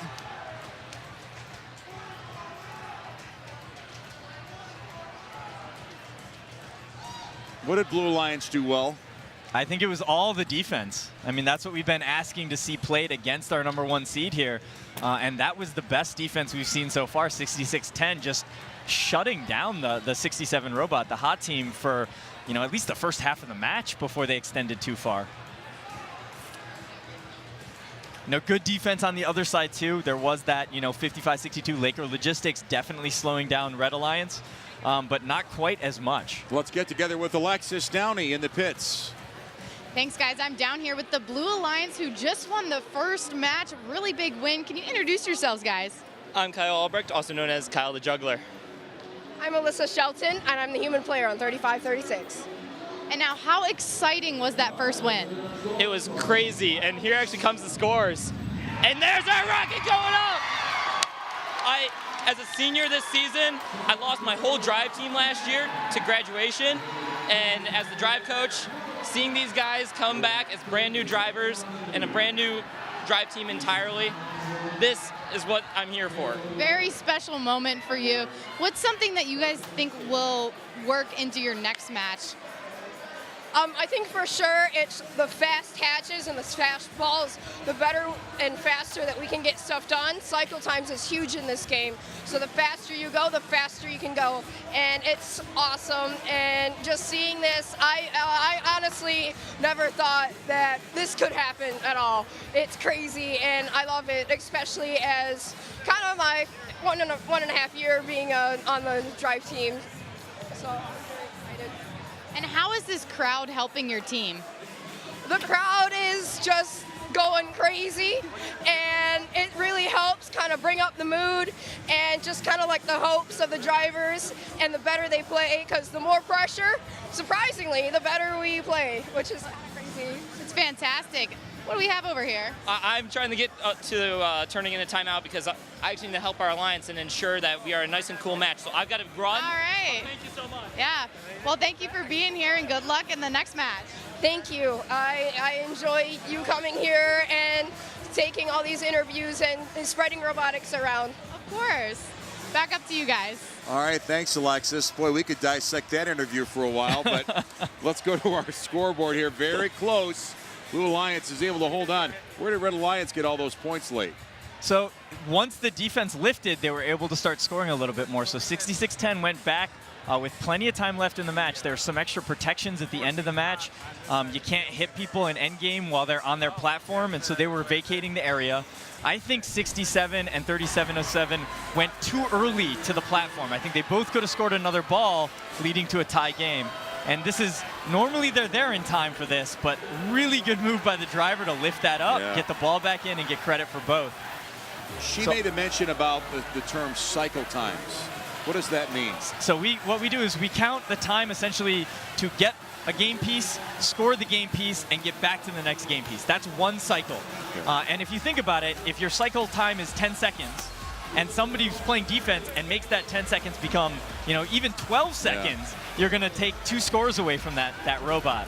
And we saw better defense than that. We can see some of it right here by 66-10, but we saw them extend a little bit there at the end, opening up that room for 67 to kind of swerve past them right there. And that, if they had stayed tighter to the cargo ship, I think they could have held that line. But amazing defense by 66-10. Robot roll call just absolutely locking down 67 for a good portion of that match. And here we see good defense by the Red Alliance robot Laker Logistics, 55-62, also making a mess of that area. And here's where, 67's up. There's over 20 seconds left in the match. I think they had time to score more before they went back. And I think, with no defense, they're going to be able to make that score quickly. So to recap, strategically, you think Red Alliance went too fast to get on the platform? Yeah, they're used to playing from ahead, and when you're ahead, you can go to the platform early, be safe, and lock it down. But they were playing from behind this match, and I don't think they made the transition to, it's an open field. We're one of the best cargo scoring robots at the event. We can make that score and we can get back in climbing time. And we saw in the semifinal match too, they climbed in, I think, less than 10 seconds. So there's no reason for them to go at 35 seconds left in a match that they're losing. The other thing that I think we should look for from the Red Alliance, we saw them play it before. We saw the defense on the defense. We saw them bring their third robot back, the Laker Logistics, to throw a pick or to take the defensive robot out of the game. And that might be something that they look to do here. If they can get 55-62 on 66-10 robot roll call, they might be able to keep that lane open. And again, if it's just 2v2 free scoring offense, it's going to favor the #1 Alliance. So Blue Alliance can win if they win the next match. Red Alliance has got a little work to do. Let's go back downstairs and rejoin Alexis. Thanks, guys. I'm here with Natalie on the Red Alliance. Natalie, what are some of the adjustments you guys are making after that first match? So one thing that we're going to do is we're going to climb later because we started to climb too early in the last match, and we're going to try to get another 1 or 2 game objects scored in that time. And another thing that we're going to do is we're going to play on the opposite side of the field because one thing that happened in the last match was we got a lot of defense played on us by the opposing alliance. And we think that the opposing alliance will not be able to play as good defense on the other side because of where the driver's station is in their line of sight. Is there any specific mechanical things on your robot that you want to improve? Right now, there's nothing that we're going to change or improve. Right now, we're just doing a function check and making sure everything works for the next match. Well, hopefully it does work, and good luck in that next match. Dan and Dan, back up to you guys. Thanks, Alexis. Strategy-wise, obviously, Red Alliance, well, what changes do you anticipate they make for the next match? Well, she already said what I was hoping she would say, which is they know they went too early to climb. Can definitely get some more scores in. So you agree with what she's going to do? Yeah. For sure, yeah. Okay. And switching the sides of the field is good. I think you need to be flexible, though. Making them play on the far side of the field is good, but you know what? Mid-match, switch again. It's a lot like in soccer. When you have kind of 2 at the top or your wingers, they'll sometimes switch around to confuse the defense. And I think we could see some good stuff here if they and their partner, the Brighton Techno Dogs, did some switching.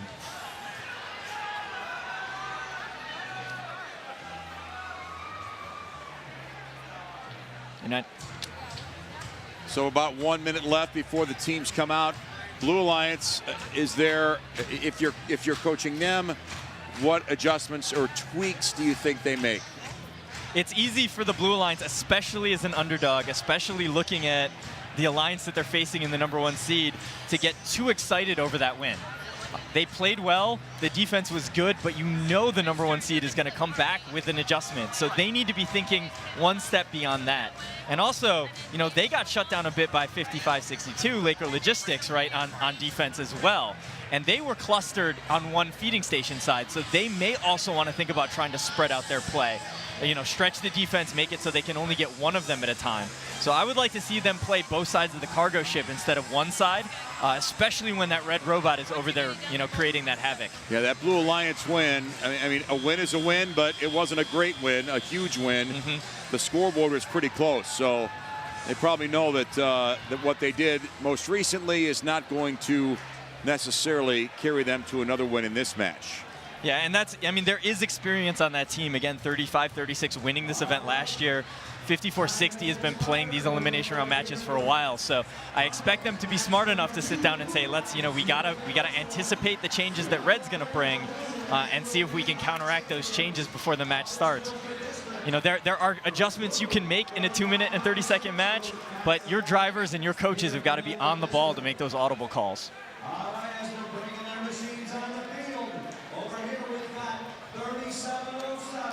And that field timeout, we had a 6-minute field timeout. Of course, just like human athletes, I guess the robots get tired. They need a little bit of a time to, teams are gonna swap their battery in between those two matches, get a fresh battery in there. A lot of times the motors and compressors are gonna be overheating on the robot. So teams may even be back there spraying those compressors with cold air or the freeze spray, trying to get the temperature down so everything is functional for the match. You know, there are pneumatic air tanks that they can pre-pressurize. That takes a little bit of time. They got to run that, fill those up. And you want to go through your entire robot, you know, do your checklist, make sure all the systems are functional before you put it back out on the field.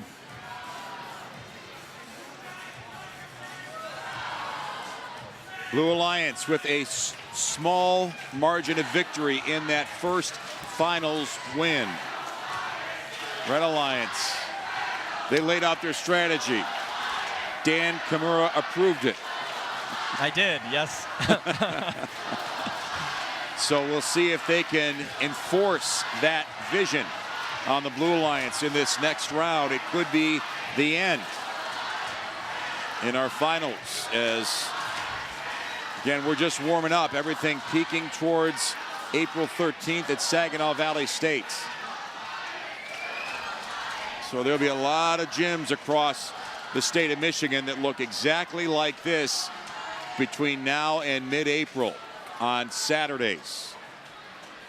Yep, at the end of this weekend's events, we'll have 8 district events in the books. We have 20 left to go. Ugh.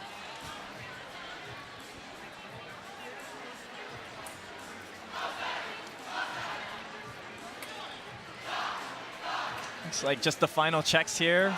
They're closing up the gates. I think we have one robot left to connect and get set up down there.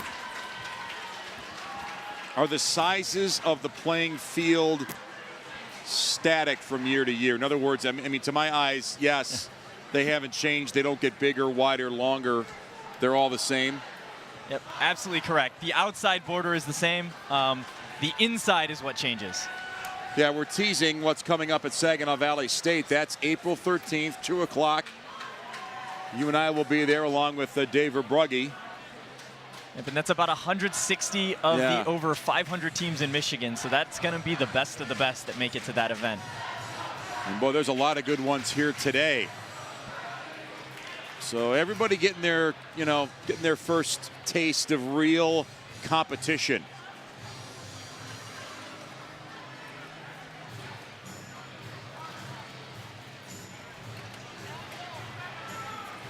There we go, the sandstorm curtains are lowered, so I think we're ready to go.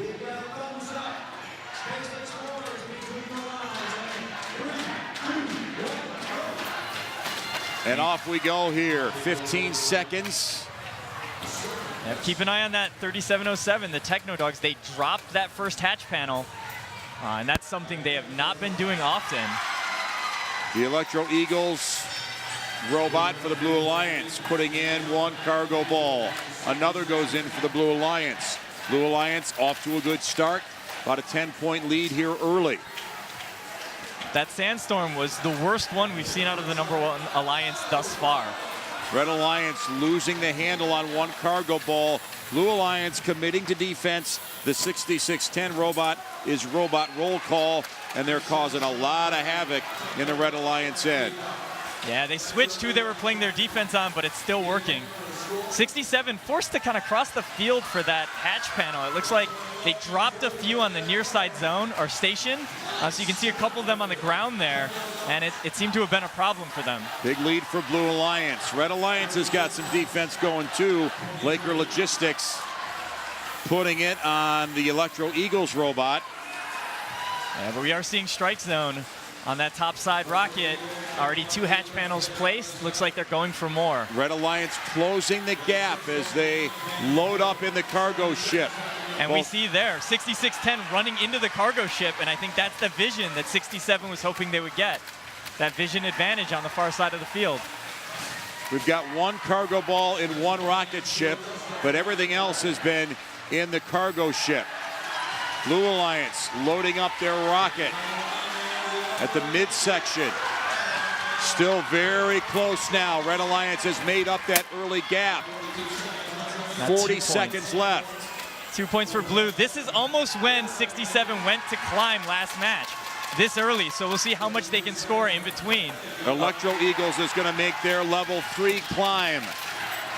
Going well early. They've got a modest lead, but Blue Alliance can easily make it up with the hot team robot ready to make their level 3 climb. And Electro Eagles having a problem getting up.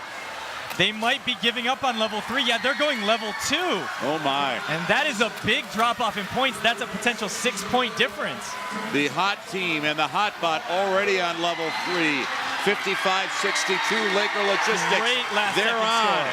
And Red Alliance may have had enough to extend this to a 3rd and final match. And we saw 67 from the time we called. This is when they went last match. They scored a hatch panel.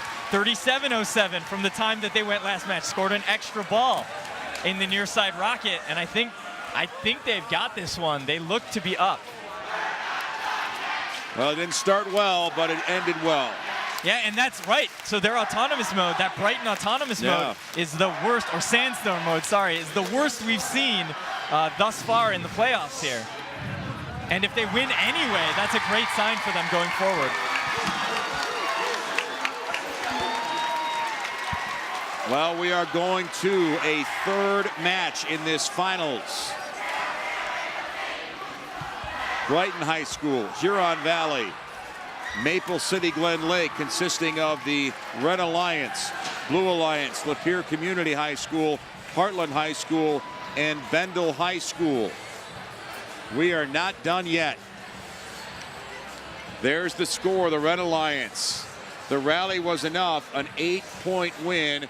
The half climb was the swing. So the Electro Eagles, right, finished on level 1 of the platform. That's 3 points. Normally they're on level 3. That's 12 points. That's a 9-point difference. And the match was won by 8 points. So we can see 37-07. This has usually been automatic for them, but they missed that first panel, and then they did not get back for the second one either, and they've been doing 2 there. Good clean score here by the Electro Eagles. They got away from the defense for a bit. And so we see, I think the Brighton Technodogs, they did a better job of dealing with 6610's defense than that Hot Machine did, the 67 robot did in the previous match. Still good defense on both sides. 55-62, really making life miserable for Blue over here. But you can see too, spreading out the field like that means you can only defend one person if they're scoring on opposite sides. And that was that blindside advantage. They couldn't quite see through the cargo ship to be in the right spot. And we can see couldn't do sliding off. And it's looked precarious all weekend long, but they've been scoring it, but not there. And that's a tough call because, you know, like we said, if it ain't broke, don't fix it. However, if it's not working really well, Yeah. then you got to make a hard decision, Right? maybe. And like I said, that climb, that climb essentially, that missed climb cost them 9 points. They lost the match by 8, so they're on level 3. They're our champions. Well, they say baseball is a game of inches. Robotics. They were close. We'll get our score from this match and then a score from the first match, and we'll kind of compare and contrast the two. So this is the most recent match. Red Alliance wins to extend it to that third match. Yeah, big issue on the Hab climb. I mean, you can't lose 9 points in the end game there. 18-9 for the Red Alliance, and expect to come out on top. But the autonomous advantage, sandstorm advantage for the Blue Alliance, also unusual in that the Red Alliance is normally getting those hatch panels up and capturing those 2 balls for the free points there. And then back to, let's see what the first match was as we kind of break down some of those numbers. That was, a little bit more one-sided. No, actually not too much one-sided. Yeah, no, was it? It looked like it was. And an 8-point win, yep. Right, we'll get that one in a minute. I was going off the unofficial score. Right, yep. And then, of course, when things were tallied up, it got to be a lot closer. And the sandstorm points, of course, the only thing going to show up there is leaving from level 1 or level 2 and crossing the line. So 15 is almost the most you'll see. So you see the same thing in sandstorm there, but, the hatch panels and cargo, again, Blue Alliance really shutting them down on defense there. And then if you go even on Hab climb, that's enough, right? Down in the pits we go as we rejoin Alexis Downey. Thanks, guys. I'm down here with one of the Red Alliance members. Why don't you introduce yourself? Hi, my name's Alyssa. And after that last match, you guys came back and won, and that is putting you up 1-1 in the scoring right now. How did you guys change your strategy going into that match? Well, we started to change from what side we were going to play on and how we decided we were going to deal with the amazing defense the Blue Alliance has been putting up, and we reevaluated how we were going to assess either putting on hatch panels or cargo and how effective we wanted to be at that. And especially with the last match, we wanted to climb a little bit early, so we climbed a little bit later than that. Was there any advice that your team or your alliance had going into that match? Our alliance mostly, we wanted to make sure that we were watching the defense well, and again, just being able to prepare for whatever the Blue Alliance might throw at us. What's been the best part of being at this competition today? Oh my gosh, everything has been so awesome. The environment's amazing. All the teams here have been super competitive and super explosive and super friendly. So just the environment. And what's one thing that you think your alliance does so well as far as communicating? I think they're really good at planning out a match strategy and the communication, because we have our scouters currently recording each match, so we're able to come back and talk about, all right, what were the pros and cons of each match, and we can improve upon that. Well, good luck in the next one. It's going to be tough, I'm sure, but good luck. Guys. All right, thank you, Alexis. Well, this is what you want. Yep. Close matches, exciting matches. So the question is, Red Alliance made a very good adjustment to the Blue Alliance's strategy in the first match. It took the second one. What does Blue have in store for match 3? And they were both the scores were so close. It's not like, there's something really super obvious. Right, for sure. So if you're Blue, you could just very easily be thinking, hey, we missed our climb. If we hit that level 3 climb, we win that match. We don't have to change anything. If you're Red, at the same time, you're thinking, man, we won that match, and Brighton, the Techno Dogs, missed both of their hatch panels in autonomous mode that they normally put up. And if they put those up for the next match, that's going to be another 10-point swing in their direction. So they could be saying, hey, everything went our way, and we have an extra advantage here coming up. Back to the pits we go. Here's Alexis. Thanks, guys. I'm down here with EJ, the lead robot inspector. EJ, how long have you been involved with this? I was involved in high school for 3 years. I took about a 10-year hiatus when I was in college. I've been back for, I think, about 6 years now. And I understand you met your wife at this competition. How did that happen? Oh, we actually met back in high school. I was actually asked her out, and she so we went to prom.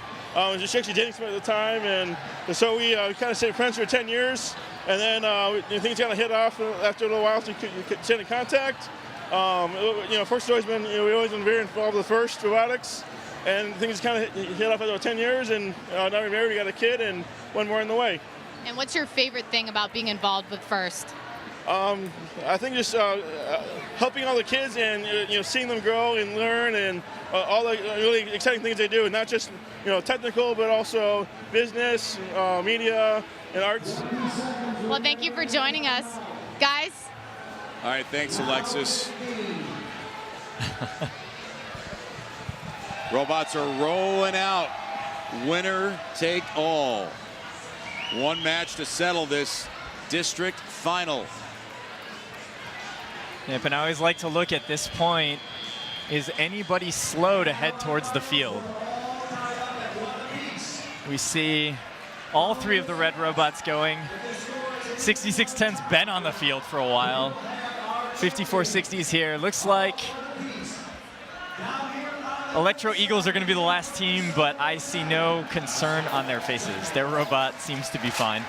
A lot of times you'll have a team rushing to get something done in that time period, and you'll see them working on it as they push the robot to the field. Here it looks like we're going to have a good match of 6 working robots. All these robots have run pretty well today, right? I can't remember anybody having a mishap. Yeah, so once we get to the elimination rounds, right, first of all, it's the best 24 teams here, so a lot of the teams that were having, problem after problem didn't make it that far. But yeah, we had a couple of those hiccups in the first quarterfinal, the first 2 quarterfinals, and since then, it's been pretty clean, and that's what you like to see.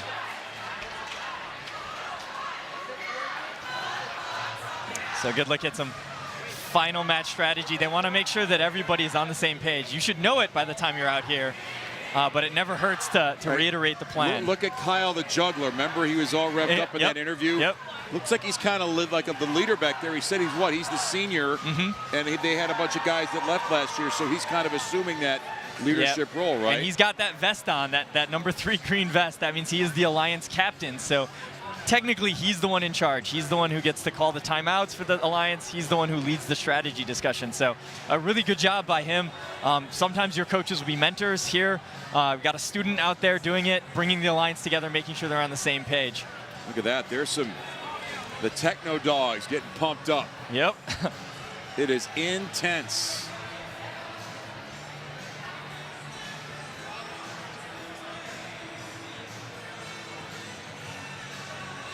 Yeah, that's Eden down there, our other FTA here at this event. We're going to make sure every robot is connected and everybody's systems are working perfectly for this match, because we don't, again, we want to have a 3-on-3 match. We don't want to see a 3v2. Right. Although it's not impossible, you think a 3v2 is an automatic win for that 3, but not necessarily. That's true. That's not automatic. It depends on which robot goes out and how well you adjust. Also, more brush problems. This is a different station this time, the other side of the Red Alliance station here. And that's actually interesting, right? Because that's the loading station that we saw that Huron Valley's team, Milford, the 67 team going to load from. We saw them drop 2 hatch panels there and then give up on that station. So I wonder if there was some damage during that match. Obviously, they won the match, so they're not going to be complaining about that station if that's the case. But down there working on it now, making sure it's going to be good for this one. And those volunteers, they have to test the field after every match, right? Just to be safe. Yeah, so there are some things that we know we have to check out and test, and some things we can just visually confirm. There's a lot of zip ties on this field holding it together, or tie wraps, so I know people will be walking the field looking for missing tie wraps. We don't want anything to fall off in the middle of a match. So the curtains come down. Still waiting on the repair job. So that indicates that the teams are ready. We can actually see from here there's a light stack by the control desk over there, and there's a green light flashing. That lets us know that all the robots are connected and theoretically ready to play. There's also a blue and a red one, which will tell us who's not connected, which alliance is not connected. But here it looks like the robots are good. We're just waiting on this brush fix for that loading station. The Blue Alliance wins the first finals match, then the Red Alliance able to rally and rebound in the second semifinals. So we're going to have a champion at the end of this match. Right now, let's join one of our sponsors, Consumers Energy, and their thoughts on sustainable energy. Swimming. Kayaking and fishing. Skating on the pond, playing hockey. Making pasta. Water is life. We have the responsibility to make sure that we preserve, conserve, and leave it much better than we found it.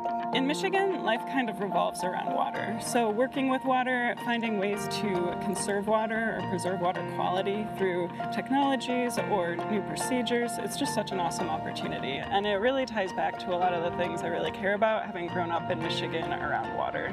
We work in a very sort of water-intensive industry, so we have a great opportunity to interact with the environment here in Michigan in the Great Lakes, and really ensure that we're putting it back and using water in a sustainable way. Just because Consumers Energy is a utility company doesn't mean we don't care about water.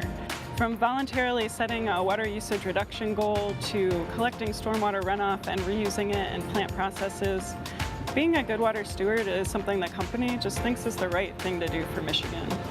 A lot of people forget that our company is made up of citizens, and when we're not here at work, we're out enjoying the state like everybody else. And all of those activities that we do outside of our job are what make us value what we do inside of our job.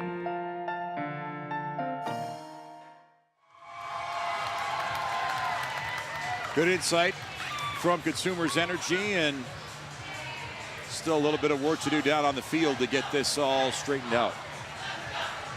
What do you think they're working on? Yeah, it's the same brush holder we saw, in the close-up last time. This one is on the other side of the red field, so this is a different brush holder that took the damage this time.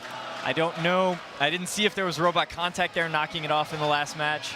We do know that it sort of didn't work so great at some point in the last match. Let's revisit the bracket.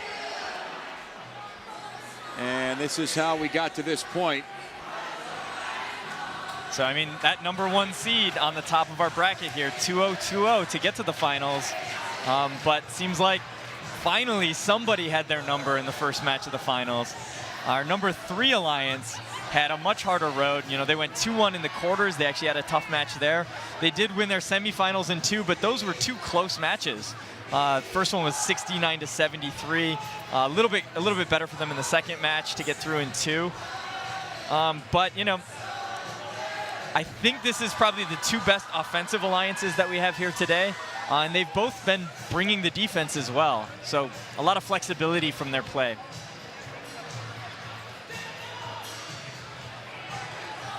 You know, we're not privy to how these games are created. We've talked about how they're creating next year's game right now, but, you know, they have to do a lot of testing and on their own before the game is even finished. So it's to say this is a large, a difficult, big process is an understatement. For sure, yeah. You know, where would you say, Dan, based on what you know, where is all the conceiving and executing and designing done? Where does that really happen? So that is in Manchester, New Hampshire. That's where First is headquartered. And they have what they call a game design committee. And it's their job to go out and sort of brainstorm the ideas for, you know, how can we play a game? What would be a good game pieces? What are the basic rules going to be? And they will then sort of present that to other people. Other people get a chance to bring in some input. We've had Disney actually giving us some people to help with the look and feel of the games. They want to sort of up that from, you know, here's a metal cylinder that we put balls into, here are rocket ships that we're scoring balls in. So they're trying to bring that wow factor in. That will also go out to a group of seasoned First participants who then can sort of pick apart the rules of the game and say, oh, if you don't change this, it's going to be a broken game. And so they get a lot of that feedback before we even see the final game. And then they will run this field in some early season matches. They have a week 0 event, which doesn't count, where they run this field and they're looking for damage like the brushes that we're seeing now. And they'll roll fixes out to every event across the country, not just the 5 that are going on every week in Michigan. Yeah, this is Destination Deep Space. So the rockets, the cargo ship, the cargo, you know, it's just kind of an outer space theme. Yep, it is the 50th anniversary of landing on the moon. So that was 1969. Here we are in 2019, and I think that's why they chose the space theme. What are teams doing during this downtime? Anything significant, or just trying to keep their nerves under wraps? It's mostly the nerves. I mean, you're going to see some teams come out now and refill the air tanks on their robot. But when I was coaching back there, my whole goal was just to keep the kids loose. You know, there's no reason to spend this. You know, we got maybe, what, a 10-minute delay here. You don't want them to spend the 10 minutes worrying about what they're about to do with the robot, right? It's sort of like icing the kicker, you know, so we don't want to see that. The robots, other than filling up the air tanks, though, there's not too much you have to do. Really, the robots, when they're sitting there idle. Changing batteries, maybe. You know, usually you don't have to change the battery, but, you know, if they go out and fill the air tank first, then they might come back and throw a new battery in just because it's been sitting for a while. So it looks like the hatch panel is fixed. We saw the human player from 67 over there dropping a bunch of hatch panels in there just to give it a test, make sure that they're dropping the way that, you know, we want to see them dropping. And now teams are getting their robots back up to match ready. Yep, there's the hatch panel bolted back on. You know, looks not too much the worse for wear.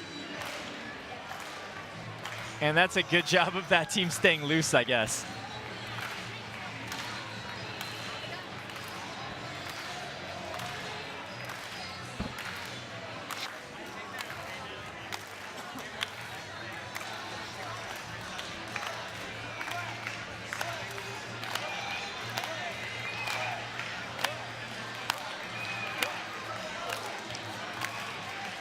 All right, things are all settled in now.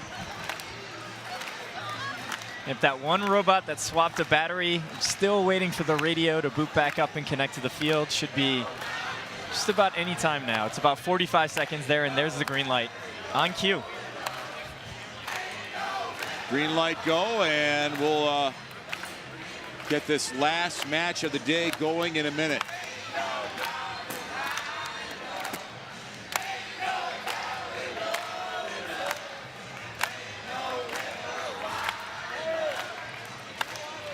Or maybe not quite yet. Blue Alliance is doing some work with their one of their robots. Final now adjustment. Good, so somebody needs to take that battery off the field. Good thing Julia's there. She caught that one. Kyle the juggler. That would have been ugly. Yeah, that would not have gone well.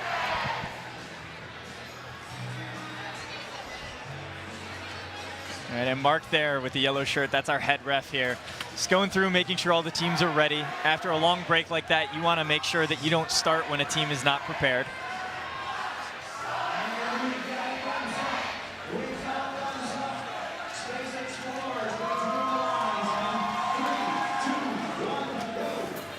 Here we go.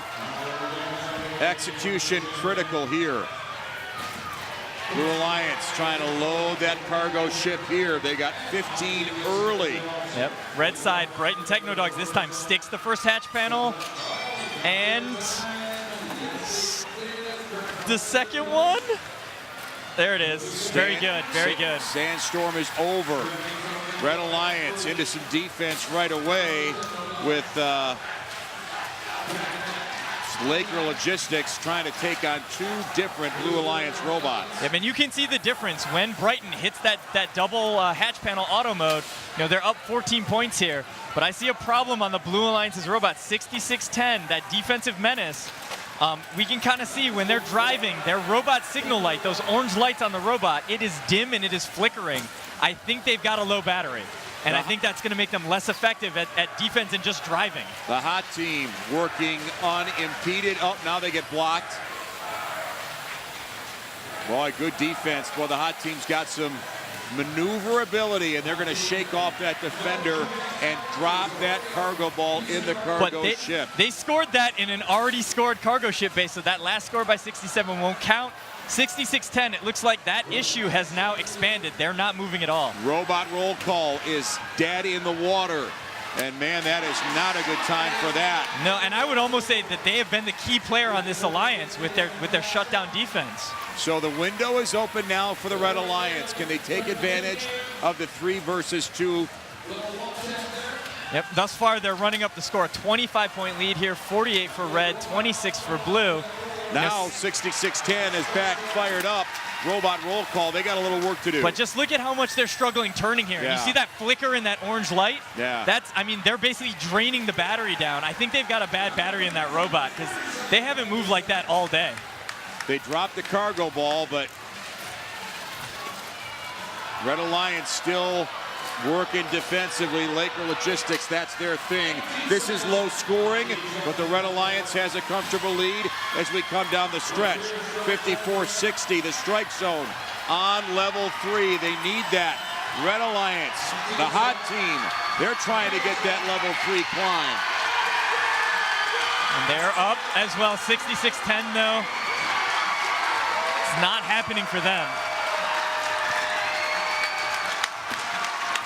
Red Alliance is ready to celebrate. A lot of hugs going on there. Blue Alliance, they're going to wonder what happened to that battery with robot roll call. They expired and gave the Red Alliance a big advantage. Yeah, and like I said, I mean, they were the key to that strategy. That 66-10 robot, when they were playing their best defense, we were getting these close matches. We were getting that blue win in round 1 and that close loss in round 2. But if they're not available to go out and do that, you know, we saw what Red is capable of this match when they're unimpeded. And the Red Alliance is going to take this home.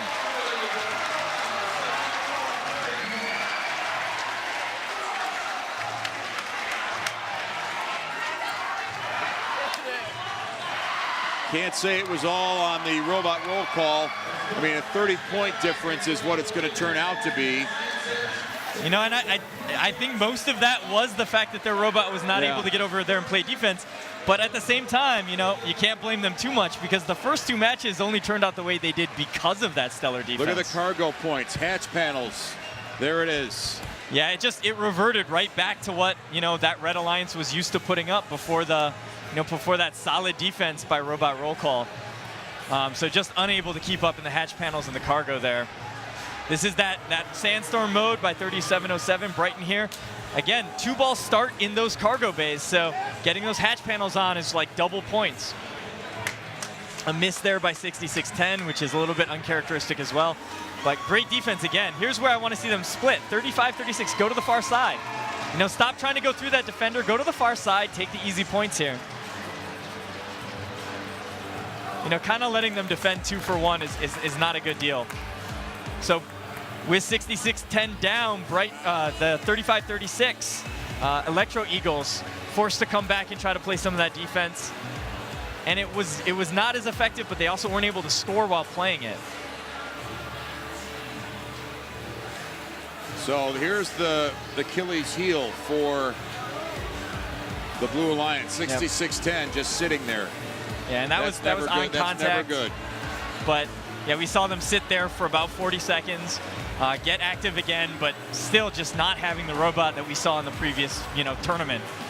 Robots that don't move means you don't win. Yep. Usually. For sure. Another good climb by 67, getting to that level 3. Kind of icing it. This time they went early. This time I agree with the decision to go early. They were up by enough points that they just needed to lock it down. There's your champions, the Red Alliance, Maple City, Glen Lake from Maple City, Huron Valley from Highland, and Brighton from Brighton. So the Brighton Techno Dogs, the hot team, and Laker Logistics, they are winners. We will step aside and come back. We've got more with some interviews from the winning team. The Red Alliance will continue here from Milford in just a moment. I wasn't interested in robotics at the time, and then as soon as I went to my first competition, I was like, I can't not do robotics. Robotics allows me to apply my skills to an actual engineering problem. So especially in this past year, I've learned that robotics is more than just building a robot, getting into competition and driving it. It's also what you do in the community and how you help others as well. Most kids don't have role models for this. They have so much technology in their lives, but they don't really see where it comes from. Once they see how exciting the field can be, it really lights a spark in them, and many of them stick with it from that point on. It's particularly important to me because I am actually a product of the program. I was a student on a first robotics team. I know how much the program can do for someone. I wouldn't be doing what I'm doing now if I wasn't involved in that program. The mentorship that I had then was kind of what drove me to come back to the program as a mentor and kind of help the next generation of students. And I've even told some of the students that I've worked with that are now in college that the only thing I ask of you is that someday you will do this for somebody else and continue to pay it forward. Ford chose to partner with FIRST almost 20 years ago. The Autonomous Award is a new award that we developed for the FIRST competition. We wanted to reward those students that are doing lots of innovative work in that space. We saw the opportunity to partner with an organization that fosters STEAM from kindergarten all the way through high school and encourage them to choose that as their career when they graduate from college.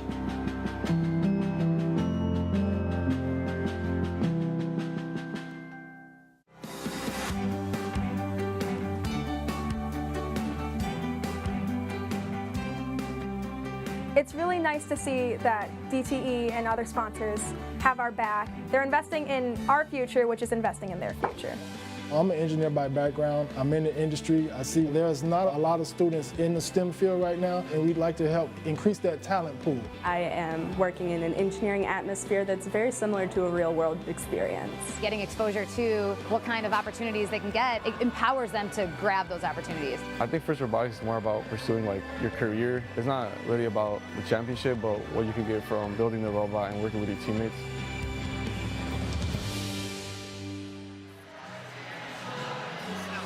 One team going home very happy. 3 schools in that group, the Brighton Techno Dogs, the hot team, and the Laker Logistics. Let's go down and join them right now with Alexis Downey. Thanks. I'm down here with the winners of the competition today, the Red Alliance. I'm joined by 2 coaches and Nathan, a student. Guys, how are you feeling after today? It's pretty awesome. Coming out of last year, not winning this competition, we always wanted to come back and win it this year, and it's nice to play with the bug. How did you as a coach play a role in today's win? Well, it's fun. This is the team we actually beat last year in this facility, so it's fun to be able to come back and play with them. We played with them in states as well, so it was fun just to be able to strategize. We have a relationship off the field as well, so it's a good relationship to have. And now as far as strategy, it kind of changed going into that last match a little bit to adapt to the Blue Alliance strategy as well. How do you think that really got you guys the win in the end? Well, I think changing the strategy so that it was harder for their defense to come and get us. They were pushing us around pretty good, so we changed that up. These guys did an awesome job of moving around and getting to the position to score, so it made a big difference in the win. Also joined by one more member of the winning team over here. Coach, can you introduce yourself? Sure, Chris Moorhead from Team 5562. We're from Glen Lake. And what did this win mean to your team today? This was a fantastic win for our team because we have 5 seniors here today, and they have worked very, very hard, not only to get here, but also just to keep up with school and every other responsibility they have while they're working during the robotics season. So, now, what made this alliance work so well together? I think a lot of talking, a lot of communication, and the strategy of having a defensive bot that really showed up. We're really excited about that. Being able to adapt and change every single match, I think really is what made it happen. And how will this help all of your teams moving forward as you look forward to states? Well, this is a big step to making it to states. You really have to perform well in a district and do well in a second one to get enough points to make it to states. So we're all in good position now to try to get there. We've got to play one more district and get there, but we've got a good shot now. And as one of the students on the team, what was your takeaway from today's matches? It's so much fun to win whenever you can, and it couldn't have done it with our 2 other partners, with 5562 being great defensemen, and then the speed of Brighton Bulldogs. Well, congratulations to the Red Alliance today, here winning the Milford District Tournament. Back up to you guys. Alexis, thank you very much. Dan, some final thoughts from you on what we saw today. Yeah, unfortunate with the battery issue in the last match, but man, that was some exciting final matches there. And we're just starting to see how this game is going to play out over the course of the season. We saw defense take front stage here, and I think it's only going to become more important as we go later in the season. Great afternoon here in Milford. We thank all of our great production crew. Thanks to my partner, Dan Kimura and Alexis Downey. We'll say goodnight. I'm Dan Gutowski. We say so long from Milford High School, the champions of the Milford District. are the Brighton Techno Dogs, the hot team, and the Laker Logistics. Have a great night.